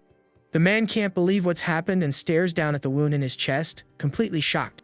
With a malevolent smile, Liang prepares to continue his assault with all his might. The champion tries to flee, but the rookie attacks him with his sharp claws, giving him no chance to defend. Enraged, the champion charges at him, screaming, "You scoundrel," with a look of pure fury. The rookie then reveals his claws, and a purple aura envelops him, showcasing his true power. With a swift movement, he launches his claws toward the champion at incredible speed. The claws strike the man head-on, defeating him once and for all with a brutal blow. The champion is stunned to be defeated and collapses to the floor, unable to process what just happened. With the rookie's victory, the champion's body is pierced by multiple claws, leaving him motionless on the ground. The entire arena falls silent for a moment, everyone shocked by the unexpected outcome. The audience is left gaping, unable to believe the great champion was defeated so easily. People begin to panic, and Cyan can't believe the champion has truly lost. Stunned by the scene, the woman stares at the arena, trying to process the result of the insane fight. The audience erupts in panic, shouting angrily about having lost all their money. With a sigh of relief, our protagonist says his business here is concluded and prepares to leave. Cyan follows him, and the two exit the arena as the crowd continues its chaotic uproar. From his private box, Harayang thinks that to call this a coincidence would be far too convenient. He knows the rookie only won because the champion was careless and didn't take him seriously. But he looks at the big screen, thinking that bet had a very clear intention behind it. Harayang then summons his manager, asking him to investigate the man who won today's bet. He orders his subordinate to find out everything about the young man, as we see him driving away with Cyan. Inside the car, the woman asks how he knew the rookie would win, and he simply says it was intuition. She complains that he never gives a straight answer, and our protagonist just smiles at the situation. Checking his phone, he celebrates a successful day, having won a substantial amount of money from the bet. His bank balance now exceeds 3 billion won, and he is thrilled with the result. For this, he earns the Gambler of the Century achievement, and the system notes that Cyan now trusts him. The woman's curiosity about him grows, and her interest level in the young man finally rises to level 1. Our hero celebrates earning 7,000 points from the interest milestone, noting he's recouping his expenses. Suddenly, his new detection ability activates and he senses a powerful killing intent. In shock, he realizes someone with malicious intent is nearby and braces for danger. He considers a group that might be after him, recalling a revenge plotline from the story. Cyan notices his tense expression and asks what's wrong. With an uneasy smile, the young man turns to her and says he has one more favor to ask. The scene then cuts to Baek Kang's car, which is pursuing our protagonist with a thirst for vengeance. The driver reports that their target's movements have changed and asks for new orders.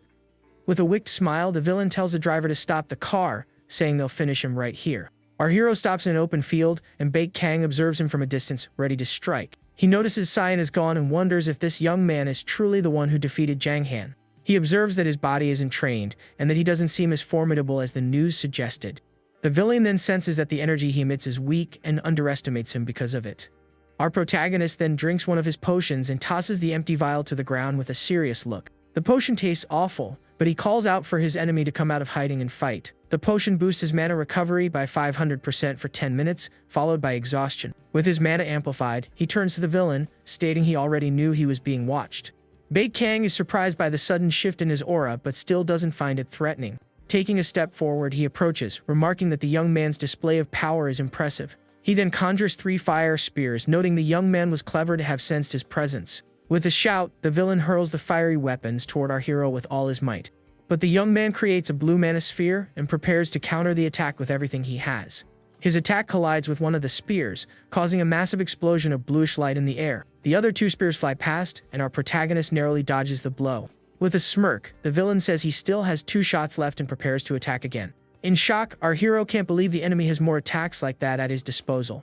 And in the distance, Cyan sees the explosion and, with a serious expression, realizes the fight has finally started. She slams on the accelerator, driving at high speed to get there as quickly as possible. Our protagonist notices her expression, and the woman says she thinks someone is following them. Shocked by the situation, she wonders who could possibly be a rival of the mighty Hansung group. The young man then grabs his potions and asks her to drive to a more isolated, safer location. With a determined look, he says he needs to catch the enemy and prepares for the final showdown. The woman asks if he can actually fight the enemy, and the young man admits it won't be easy. She is then shocked, stating the enemy's mana exceeds B rank and asks if he's sure about this. With a nervous smile, he replies that's precisely why he's asking for her help now. Hearing his plan, the car then screeches to a halt on a much more isolated stretch of road. With a serious look, the young woman says she will trust in his abilities and tells him to come back alive. And so, our hero finds himself facing the powerful fire spears the villain has prepared. A confident smile on his face, the young man simply says, "This is absolutely nothing." He then recalls that he was an enhancement type until his first year at the Magic Academy. Seeing the dodge, the villain gives a small smirk and asks if that's all he can do. The enemy then conjures even more fire spears, preparing for a much stronger assault. With a battle cry, the villain unleashes a barrage of attacks toward our protagonist. In shock, our hero realizes his opponent has gotten even faster than before. Using all his speed, he manages to weave through villain's powerful barrage of fire attacks. The enemy clicks his tongue in annoyance, frustrated that he can't land a single hit on the young man. Our protagonist thinks he has less than 2 minutes of the effect left, and that it's time to make his move. With that, he gathers his mana, declaring it's time to finally end this fight. A system screen then appears before him, activating the effect called Herd of Great Nature. The system explains that for 1 minute, his mana recovery will increase by 1000%. Witnessing the sudden change, the villain is completely stunned and wonders what's happening. He then realizes the young man's aura has grown immensely stronger, and our hero prepares to engage. The villain is shocked to see our protagonist moving with simply unbelievable speed. He senses the danger and creates more fire spears, thinking he needs to block the incoming attack. Our hero then charges, colliding with the enemy's fire spears in an explosion of power. Using the distraction, the young man closes the distance, and the villain grunts, surprised by his approach. With no time to think, the enemy uses one of his spears as a staff to defend against the blow. The villain then attacks with an arc of fire, and our protagonist prepares a powerful counter. With a serious look, the young man concentrates a large amount of bluish mana in the palm of his hand. He then unleashes a powerful blast of energy that strikes the villain head-on with full force. The enemy screams in pain upon being hit, and his fire spear clatters to the ground from the impact. Our hero thinks he can't give him any openings and decides to press the attack while he can. With that, he launches several mana spheres that hit the villain squarely, making him cry out in pain. The enemy clutches his head, screaming in agony from the mental assault he's now under. Our protagonist realizes that from this angle, he can't target the villain's brain to finish him. But suddenly, a brilliant idea strikes him, and he seems to have a new plan of attack.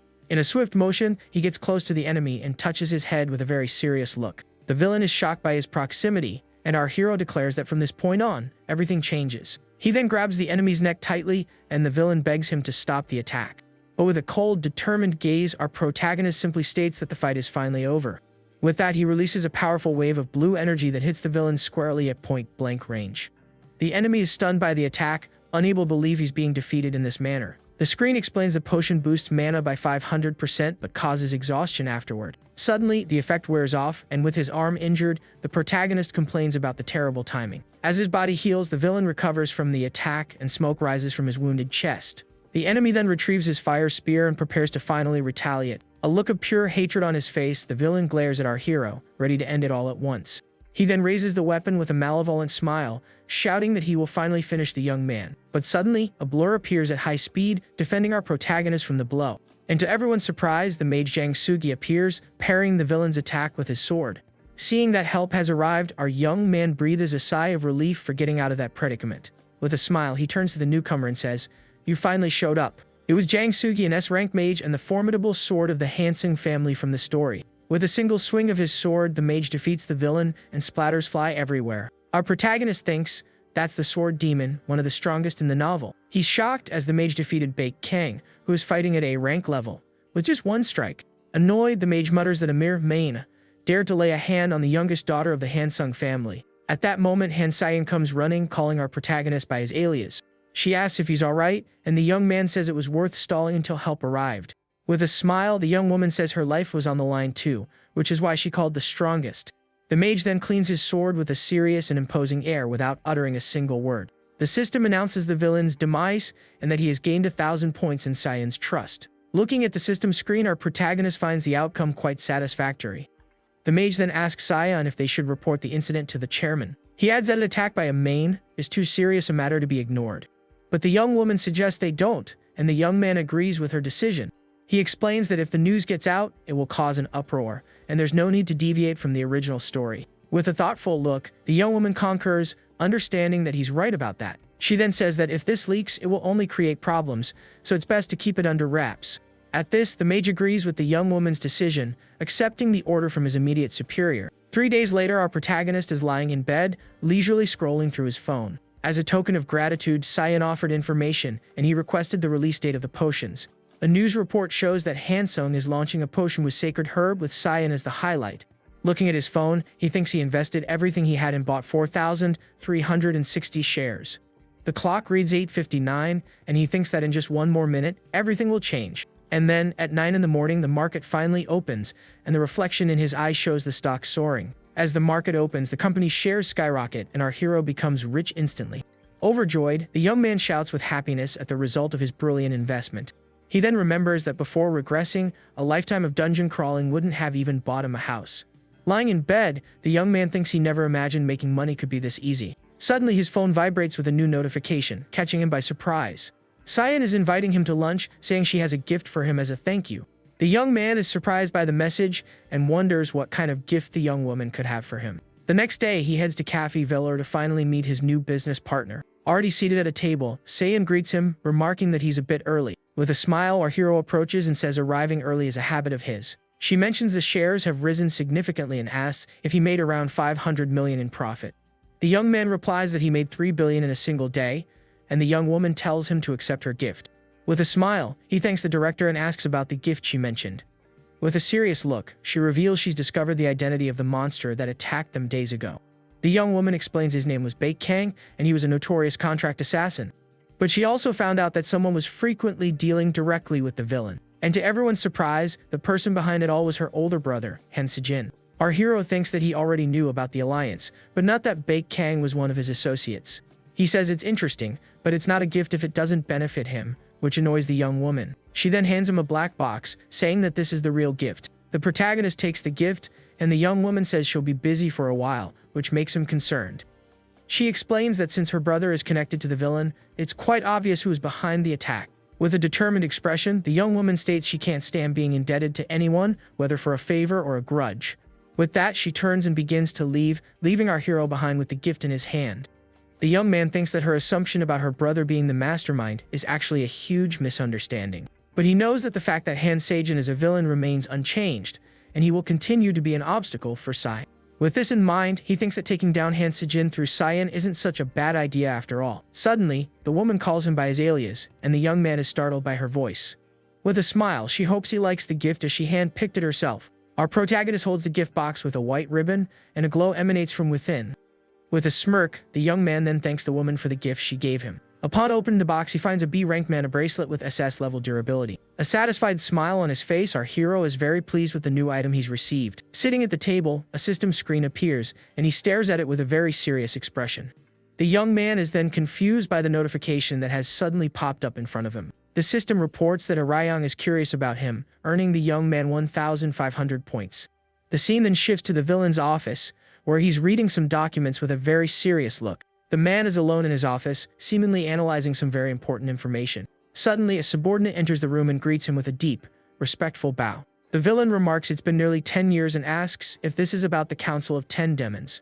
The man confirms but says he must ask something else before he begins. He reminds his boss that his comrades Jiang Han and Baek Kang were defeated just days ago, and coincidentally a human mage was involved in both incidents. He explains that according to Baek Kang, this same man visited the combat arena a short while ago. The subordinate then asks if his boss has by any chance ever heard the name Kim Jin-woo. The villain then recalls the young man in the rabbit mask who placed a bet at the arena days ago, and he finally remembers that was the VIP bet on the rookie Lang Lang. The subordinate swears that if he's given information, he will avenge his fallen friends. Suddenly, the villain unleashes a purple aura and reprimands the man, who drops to his knees in fear.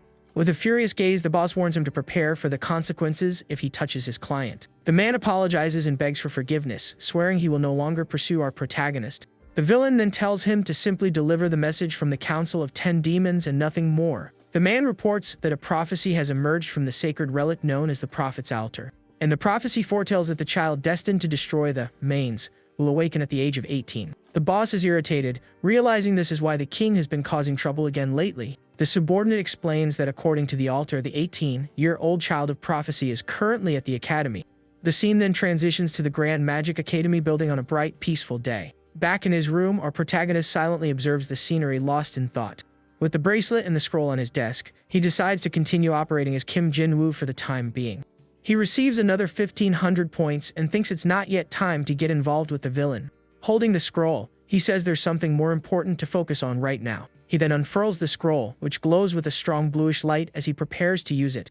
The screen explains the item is a magic book that casts a barrier capable of blocking one spell. With the item in hand, he reflects that the Academy's midterm exams are fast approaching. This event is where students showcase their abilities in front of very important individuals. And it's a key event for Lee Seojin's future, but it holds even greater significance for another reason. It's because of the Child of Prophecy, Lee Seojin's future ally, who was born with the power to destroy the Manes. To find this yet unawakened child, the monsters known as Manes will infiltrate the school. The invasion is set for 4 in the afternoon and will cause widespread panic among the Academy's students. But in the end, all the monsters are completely annihilated by the hero Lee Seojin, just like in the original story. He thinks that this time, he will keep an eye not only on Seojin but also on the Child of Prophecy. An instructor gathers the students, announcing that besides next week's exams, he has one more notice. The students groan that the exams are already enough, and one even cheekily asks about the master's first love. The master chuckles, saying he hears that every year, then adds with a serious tone that training is real combat. He then announces that to prepare for the exams, the second-year students will have free combat classes. The young hero Lee Seojin looks slightly confused by the instructor's announcement of free combat. The instructor dismisses them, saying that those without a partner can either observe or practice alone. With a determined look, Yuara prepares for combat as Lee Seojin watches her from a distance. Our young man thinks that the two of them will spar together, as they did in the original, glad that he recruited him first.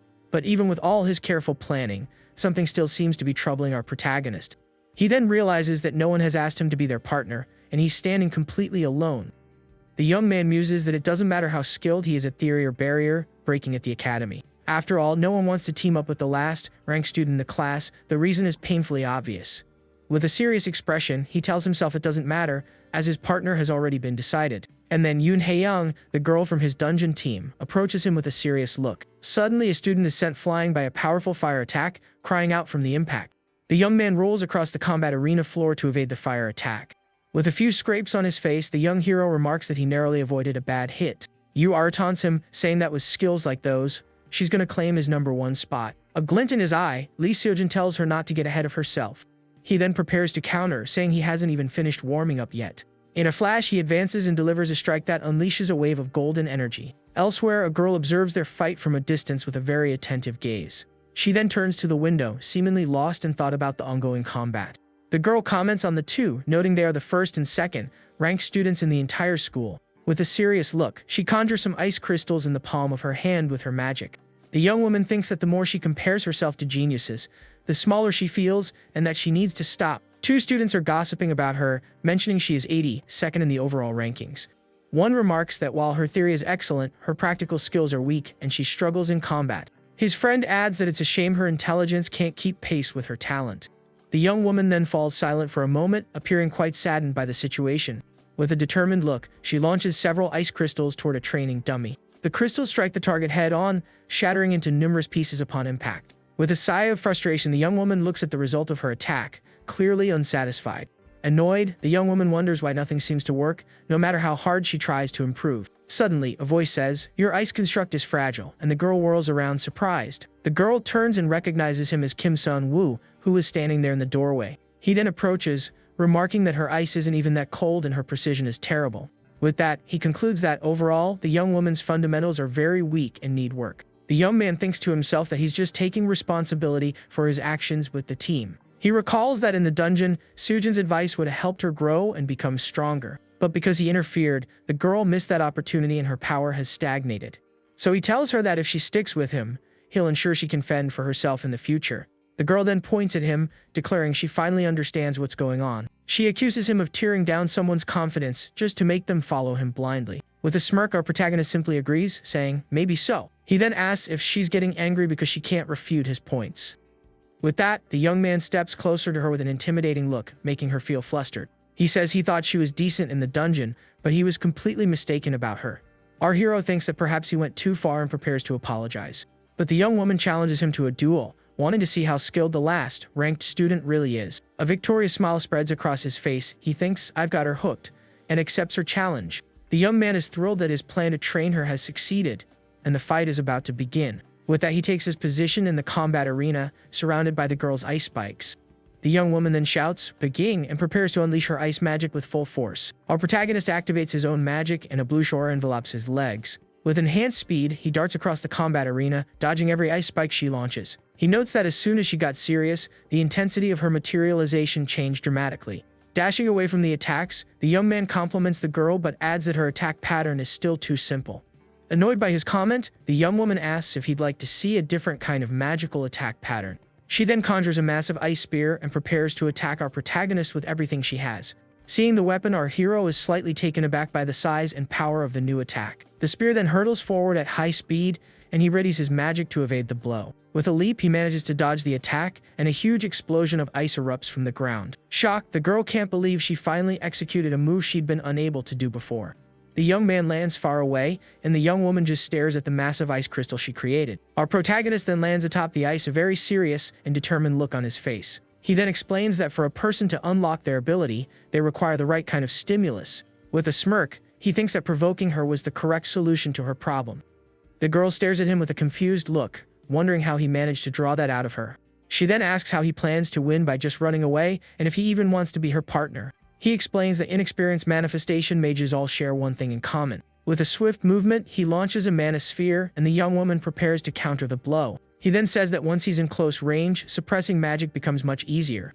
With that, he grabs her hands and begins to suppress the young woman's mana with his superior power. The girl cries out in pain as she is thrown back by her protagonist's mana attack. The girl is stunned by the mana sphere before her, unable to believe his power. With the fight concluded, our protagonist dispels his magic and looks at her with a calm expression. He then gives a small nod and a smile, saying that was an excellent fight for both of them. The young Yoon Hae-young is embarrassed by her defeat and just stares at the young man, at a loss for words. Lying on the ground, she finally concedes defeat, and our hero approaches to speak with her. The young woman then admits that perhaps she really does need his help to learn how to use her magic. He extends a hand, explaining that she simply didn't know how to unleash her true talent. With a smile, the young man offers to help her and asks if she wants to train with him. The girl is surprised by the offer and asks if he will really help her unlock her talent. With that, the two seal their agreement with a handshake, and their new partnership officially begins. She then calls him teacher, and asks him to guide her well from now on. The system announces that her interest has increased, and her favorability is now at level 1. He then informs her that from now on, she will undergo magical attribute adaptation training. With that, he hands her a small ice crystal, explaining that all magic begins from this. The young man explains that adaptation is about understanding the attribute, which determines one's manifestation ability. He adds that without the fundamentals, her ability will never improve, no matter how much she trains.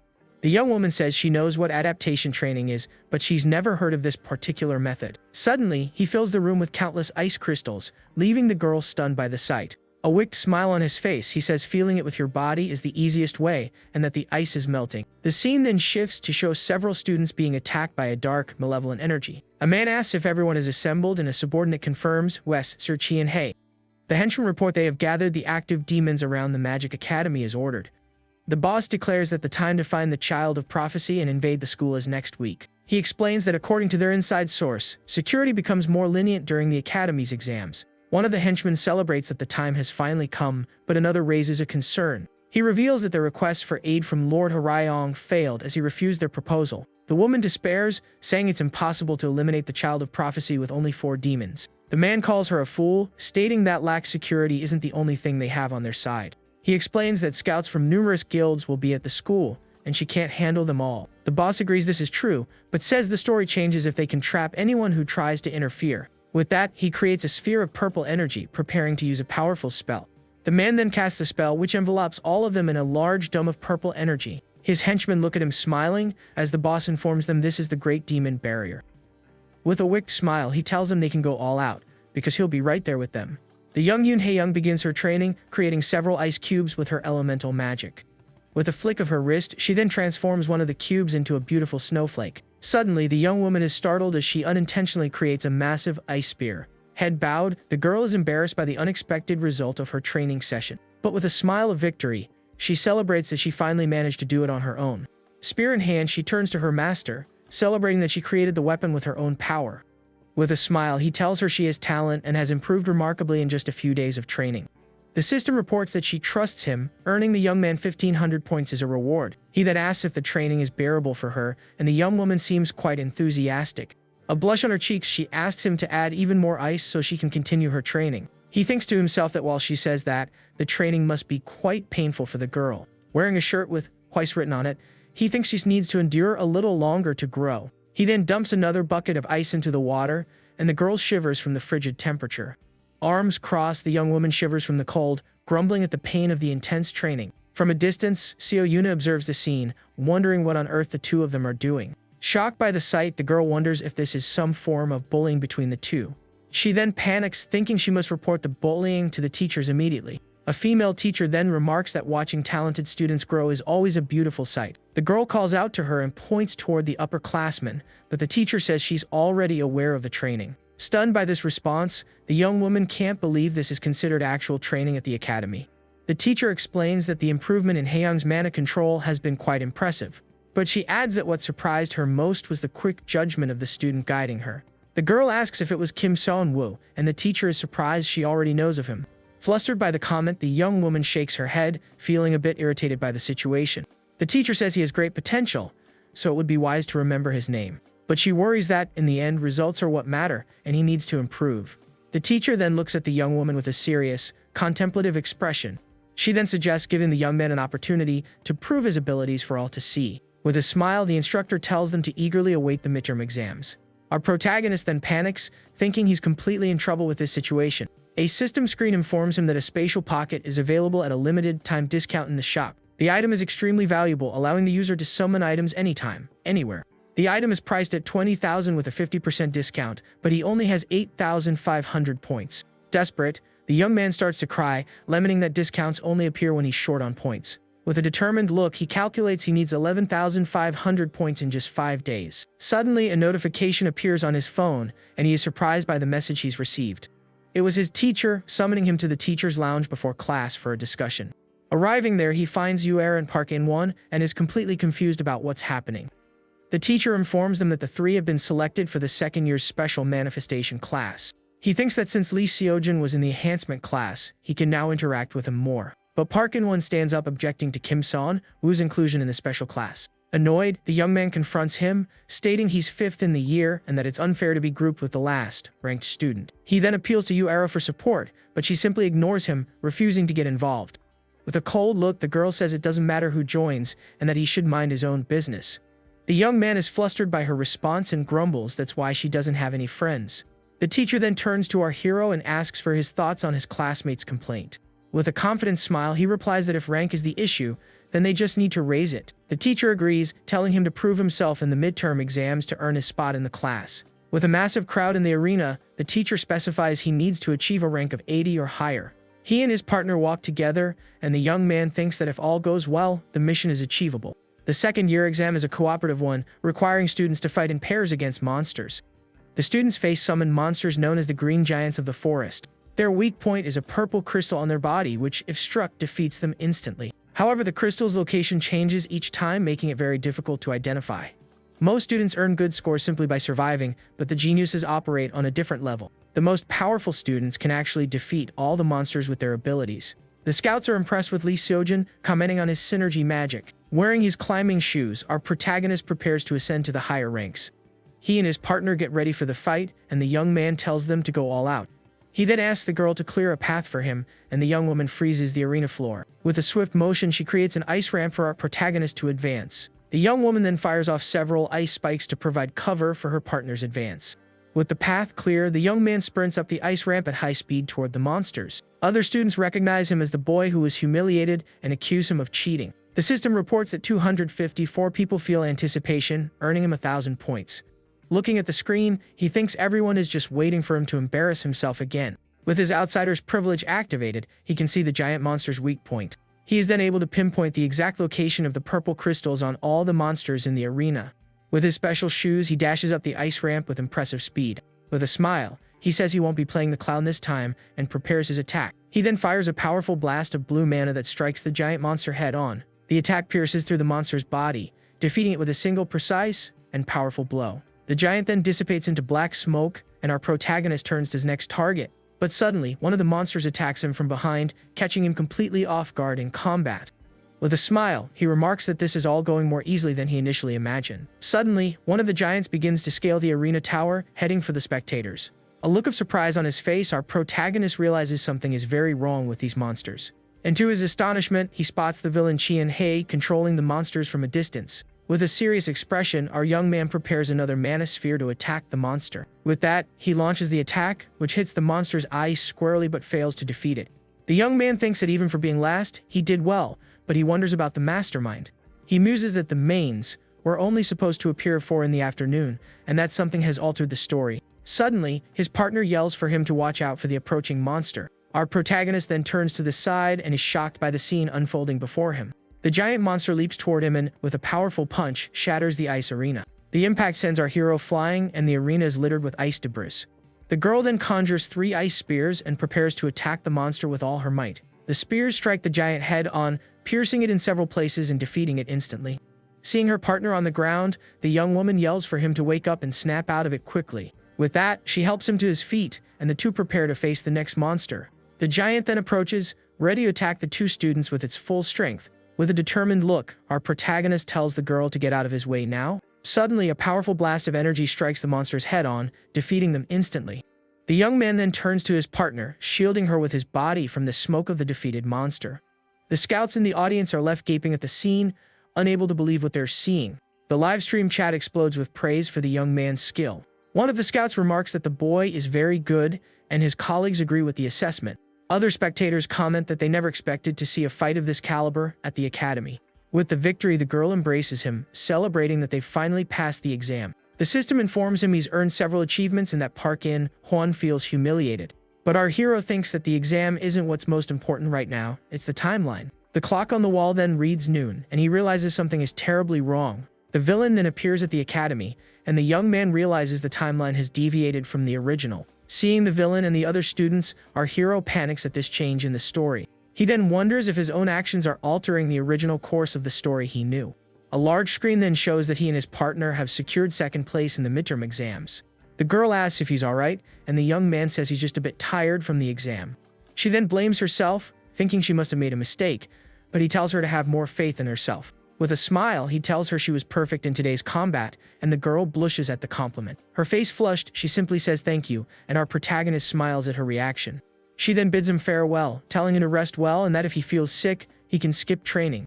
With a serious expression, he thinks that now that the timeline is warped, he needs to re-evaluate everything. He walks through the courtyard, thinking that if the plot is still on track, Seojin should be around here. And to his surprise, he spots the young hero surrounded by numerous scouts from prominent guilds. The scouts are making him various offers to join their guilds, complete with many benefits. Several other fans also close in, and the young hero looks flustered by all the attention. With an awkward smile, he explains that he's only 18 and isn't yet eligible to join a guild. But the scouts persist, saying they skip the third-year students' exams just to see him fight. Suddenly, our protagonist appears, and Lee Seojin is surprised to see his classmate. With a smile, he announces that Mr. Jang-in, Chio, is looking for him to discuss his grades. The scouts murmur that he was the last-ranked student in the school, but his performance was very promising. With a smirk, our hero winks at his friend, helping him escape the situation. Lee Seojin is momentarily stunned but quickly catches on to his new friend's plan. With that, he bids everyone farewell and dashes off, saying he can't keep the professor waiting. The scouts then lament how close they were to convincing the young hero to join them. And so, the two friends walk together through the academy courtyard after shaking off the fans. Lee Seojin then suggests to his friend that they should go watch the rest of the third-year exams. Nearby Agent Jeong Hyun asks his senior for his thoughts on the young hero's combat performance. Team leader Kim Deok Hyun replies with a serious air that the young man's performance was not bad at all. He thinks the boy's skills were worthy of President Kim Jin-cheol's third disciple. But the leader feels Seojin is still inexperienced, and his colleague notes he's already evaluated him as a full-fledged agent. The younger agent then smiles, saying his only regret is not having spoken to him during the Han River incident. He adds that if Lee Seojin had fought the demon, he would have gained the experience he currently lacks. Thoughtfully, the leader asks what his colleague made of the last ranked student who appeared, Kim Seon-woo. The younger agent replies that his combat sense was incredible and that it's hard to believe his ranking. At this, the senior reveals that what our protagonist demonstrated was not merely simple instinct, and that ability to find a target's weakness can only be honed through extensive experience. Shocked by this revelation, the younger agent just stares at his superior, unsure of what to say. The younger one then laughs, asking where an 18-year-old could possibly gain such experience, and the leader concurs. But the younger agent begins to reconsider, remembering something very important. He then recalls that the classmate Seojin mentioned who resembled the mage Jinwoo was Kim Seon-woo. The leader still finds it odd that an 18-year-old could use compression materialization. With a determined look, the younger agent tells himself he will have to remember that name. Far away, Lee Seojin thanks our hero, saying he was nearly trapped with those scouts forever. The hero asks why he returned to the crowded area, and the young man says he wanted to see next year's exam. He then reassures his friend not to worry, as the scouts used a separate entrance to the stands. Our young man then asks if he doesn't want to remain the top student in the school, and the hero grows thoughtful. With a smile, the protagonist says that if they watch quietly, they won't be noticed, and his friend agrees. And with a shrewd look, he thinks that the demon's attack is set to begin right here, during the third-year exams.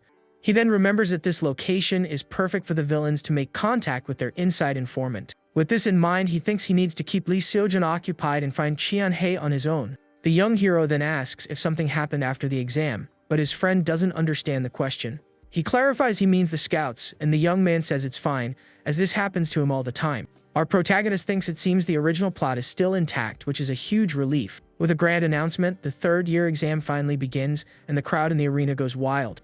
Outside, a woman observes the scouts entering the exam hall, confirming the information. With a smile, she thinks that the informant's intel about the location was perfectly accurate.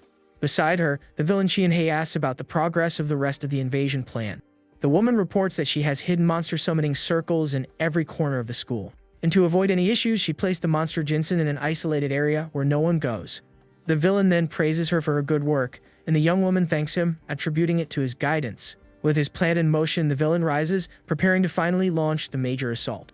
And with a sphere of purple energy, he declares that the hunt for the child of prophecy has officially begun. In the arena, a third-year student launches a powerful golden energy attack at his opponent. The girl cries out in pain as she is struck squarely by her adversary's magical attack in the exam. With no chance of winning, the young woman surrenders, and the fight ends with the third-year young man's victory. With that, the announcer declares that Park Min, he has lost the fight by forfeit.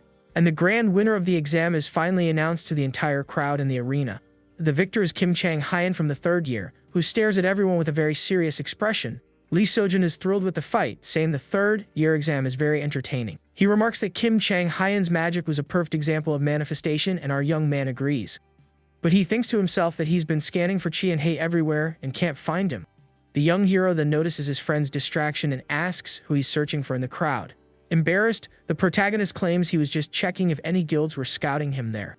Lee Seojin then compliments his friend, saying he's grown a lot since the start of the semester at the academy. He continues his praise, asking what kind of training he's been doing, but stops mid-sentence. Suddenly, our protagonist senses something strange and loses focus on what his friend is saying. And to everyone's astonishment, a massive purple energy barrier begins to form over the arena. The barrier then seals completely, trapping all the students and scouts inside the academy. Shocked by the sight, he thinks that this didn't happen in his past life and that something has changed the story. One of the scouts then tries to punch the barrier but fails to even scratch it. People start to panic, questioning why there's a barrier and calling for the teachers. Outside, people are equally confused, wondering if there's been an accident at the academy. Near the villains, a mysterious bag is left behind as part of their invasion plan. The bag then opens on its own, revealing several magic crystals that glow with a bluish energy. With this, a portal opens and numerous monsters begin to stream out, ready to attack everyone. From within the portal, several red eyes watch everyone with a dark, malevolent aura. A wicked smile on his face, the villain then commands his monsters to attack everyone at the academy. The monsters surge forward and people panic, screaming for help in desperation. An announcement informs that monsters have invaded the school, urging everyone to evacuate to the safe zone. The purple barrier then envelopes the entire academy, preventing anyone from entering or leaving. With a malevolent smile, the villain thinks that all the teachers and scouts are now trapped by the barrier, and that without aid, the Child of Prophecy will finally have to reveal their identity. But suddenly, one of the Special Forces agents defeats several monsters with his red weapon. Seeing this, the villain Qianhei is completely shocked by the unexpected arrival of help. Leader Kim Daok-hein defeats another monster, thinking that the Special Forces have finally arrived. The students inside the barrier are surprised by the arrival of the Special Forces. One of them explains they came to see Seojin's fight and are now saving people. A teacher tells them to trust him, and that they will join the fight as soon as the barrier is down. Our protagonist thinks that if the Special Forces join in, they can still turn the tide. But he looks at the barrier and thinks the real problem is how they're going to bring it down. Outside, a man despairs, shouting for help and saying he should have stayed at the stadium. A teacher explains that to breach the barrier, they need one more A-rank support mage. A man shouts for them to find one faster, as it will take 30 minutes to break the seal. Our protagonist thinks it's not a matter of time, but that it's impossible to break that barrier. He then recalls that the villain Qianhei's barrier skills are world-class. He knows that in the novel, Lee Seojin wouldn't have defeated the villain without a surprise attack. Therefore, the protagonist realizes he has no other choice, he'll have to try something himself. Assessing the situation, he turns to the side, a plan seemingly forming in his mind to solve the problem. Suddenly, a woman appears and introduces herself as Yang Haiyan, an A-rank support mage. With a confident smile, the young woman says she'll handle everything, and our hero recognizes her instantly.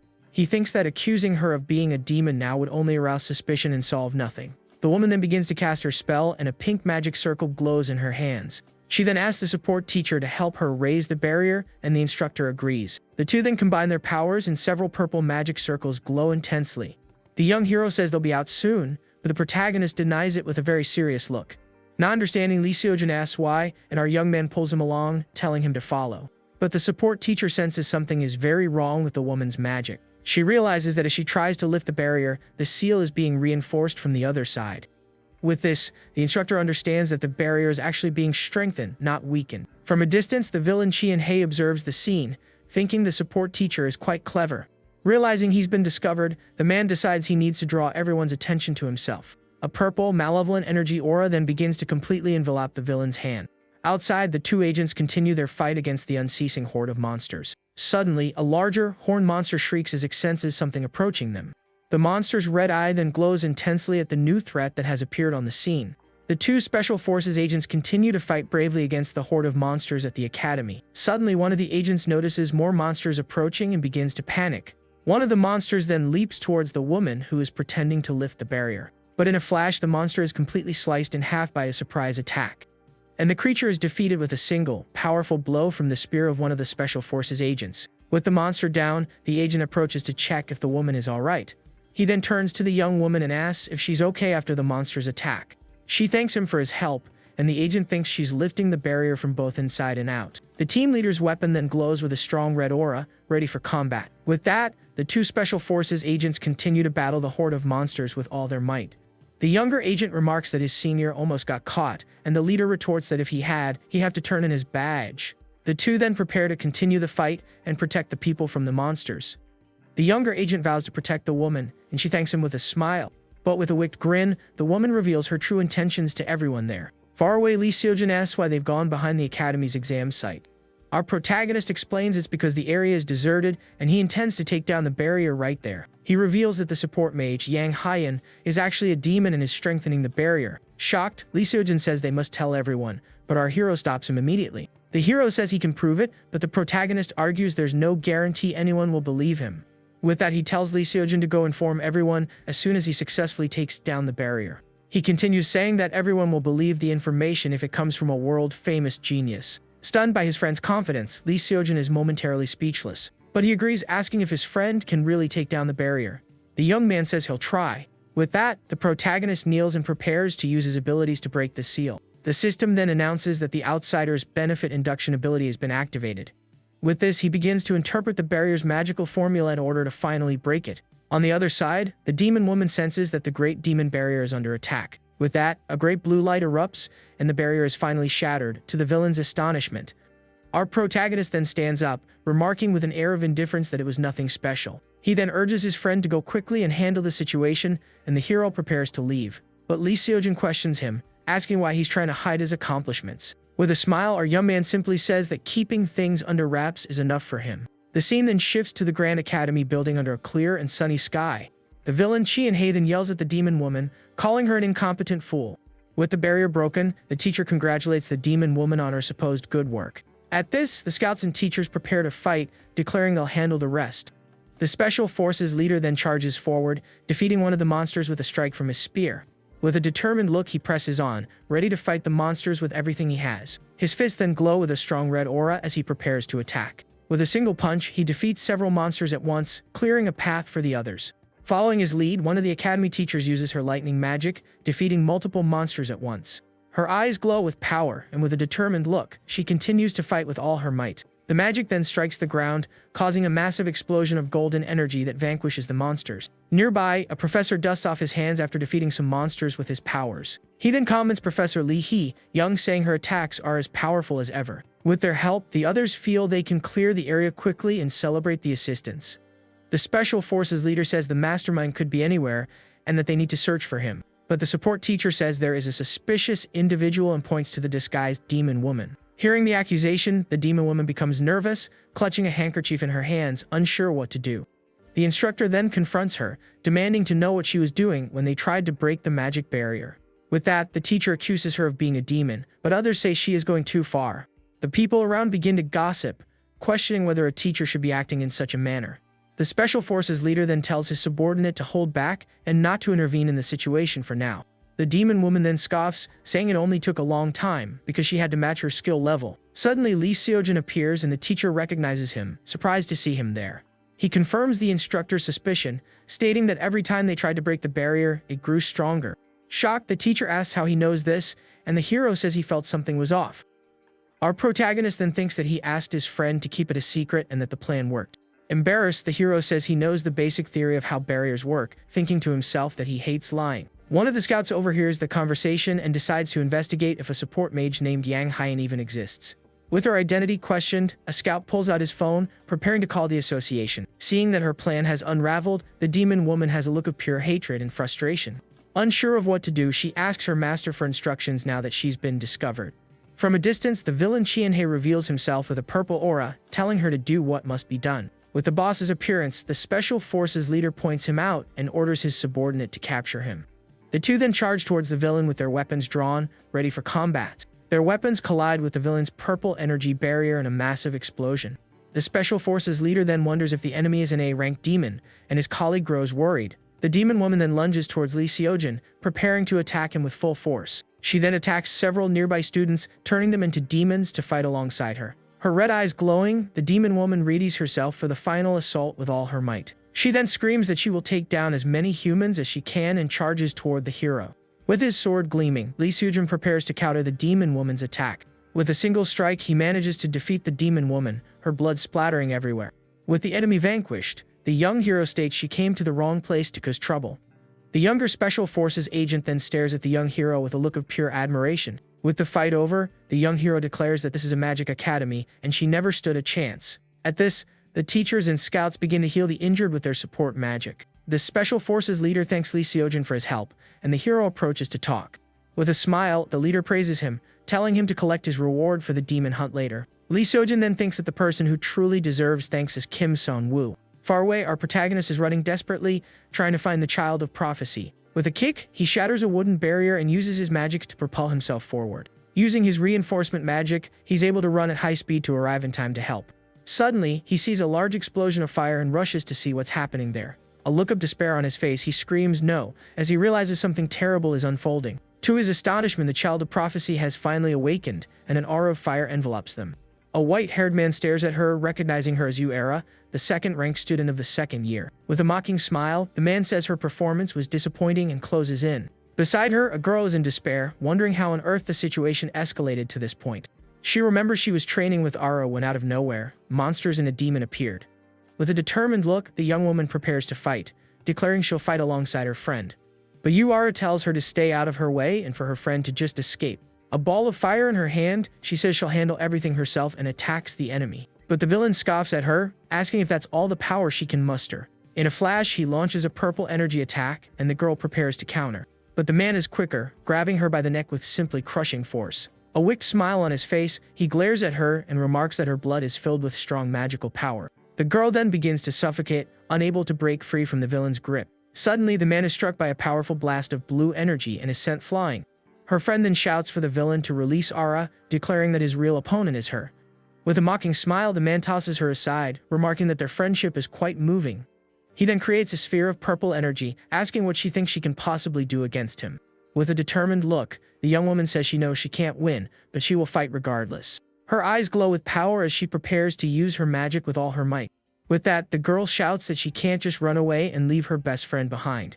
The young woman then unleashes a powerful blast of blue energy that strikes the villain head on with full force. The villain's eye then glows with a red light as he prepares to counter the attack. Annoyed, the man shouts that his wounds aren't healing and doesn't understand why. The girl realizes her magic is depleting rapidly and doesn't know what to do to win. With one last attack, she collapses to the ground, exhausted, and the villain stares at her with a serious look. With a malevolent smile, he says he's finally found the child of prophecy and prepares to strike. The man then advances towards her to finish her off, but a voice rings out, stopping him in his tracks. It was our protagonist, who declares that the child of prophecy is an important person, and the villain turns. With a confident smile, he activates his Heart of Great Nature ability, saying the only one losing their life today is the villain.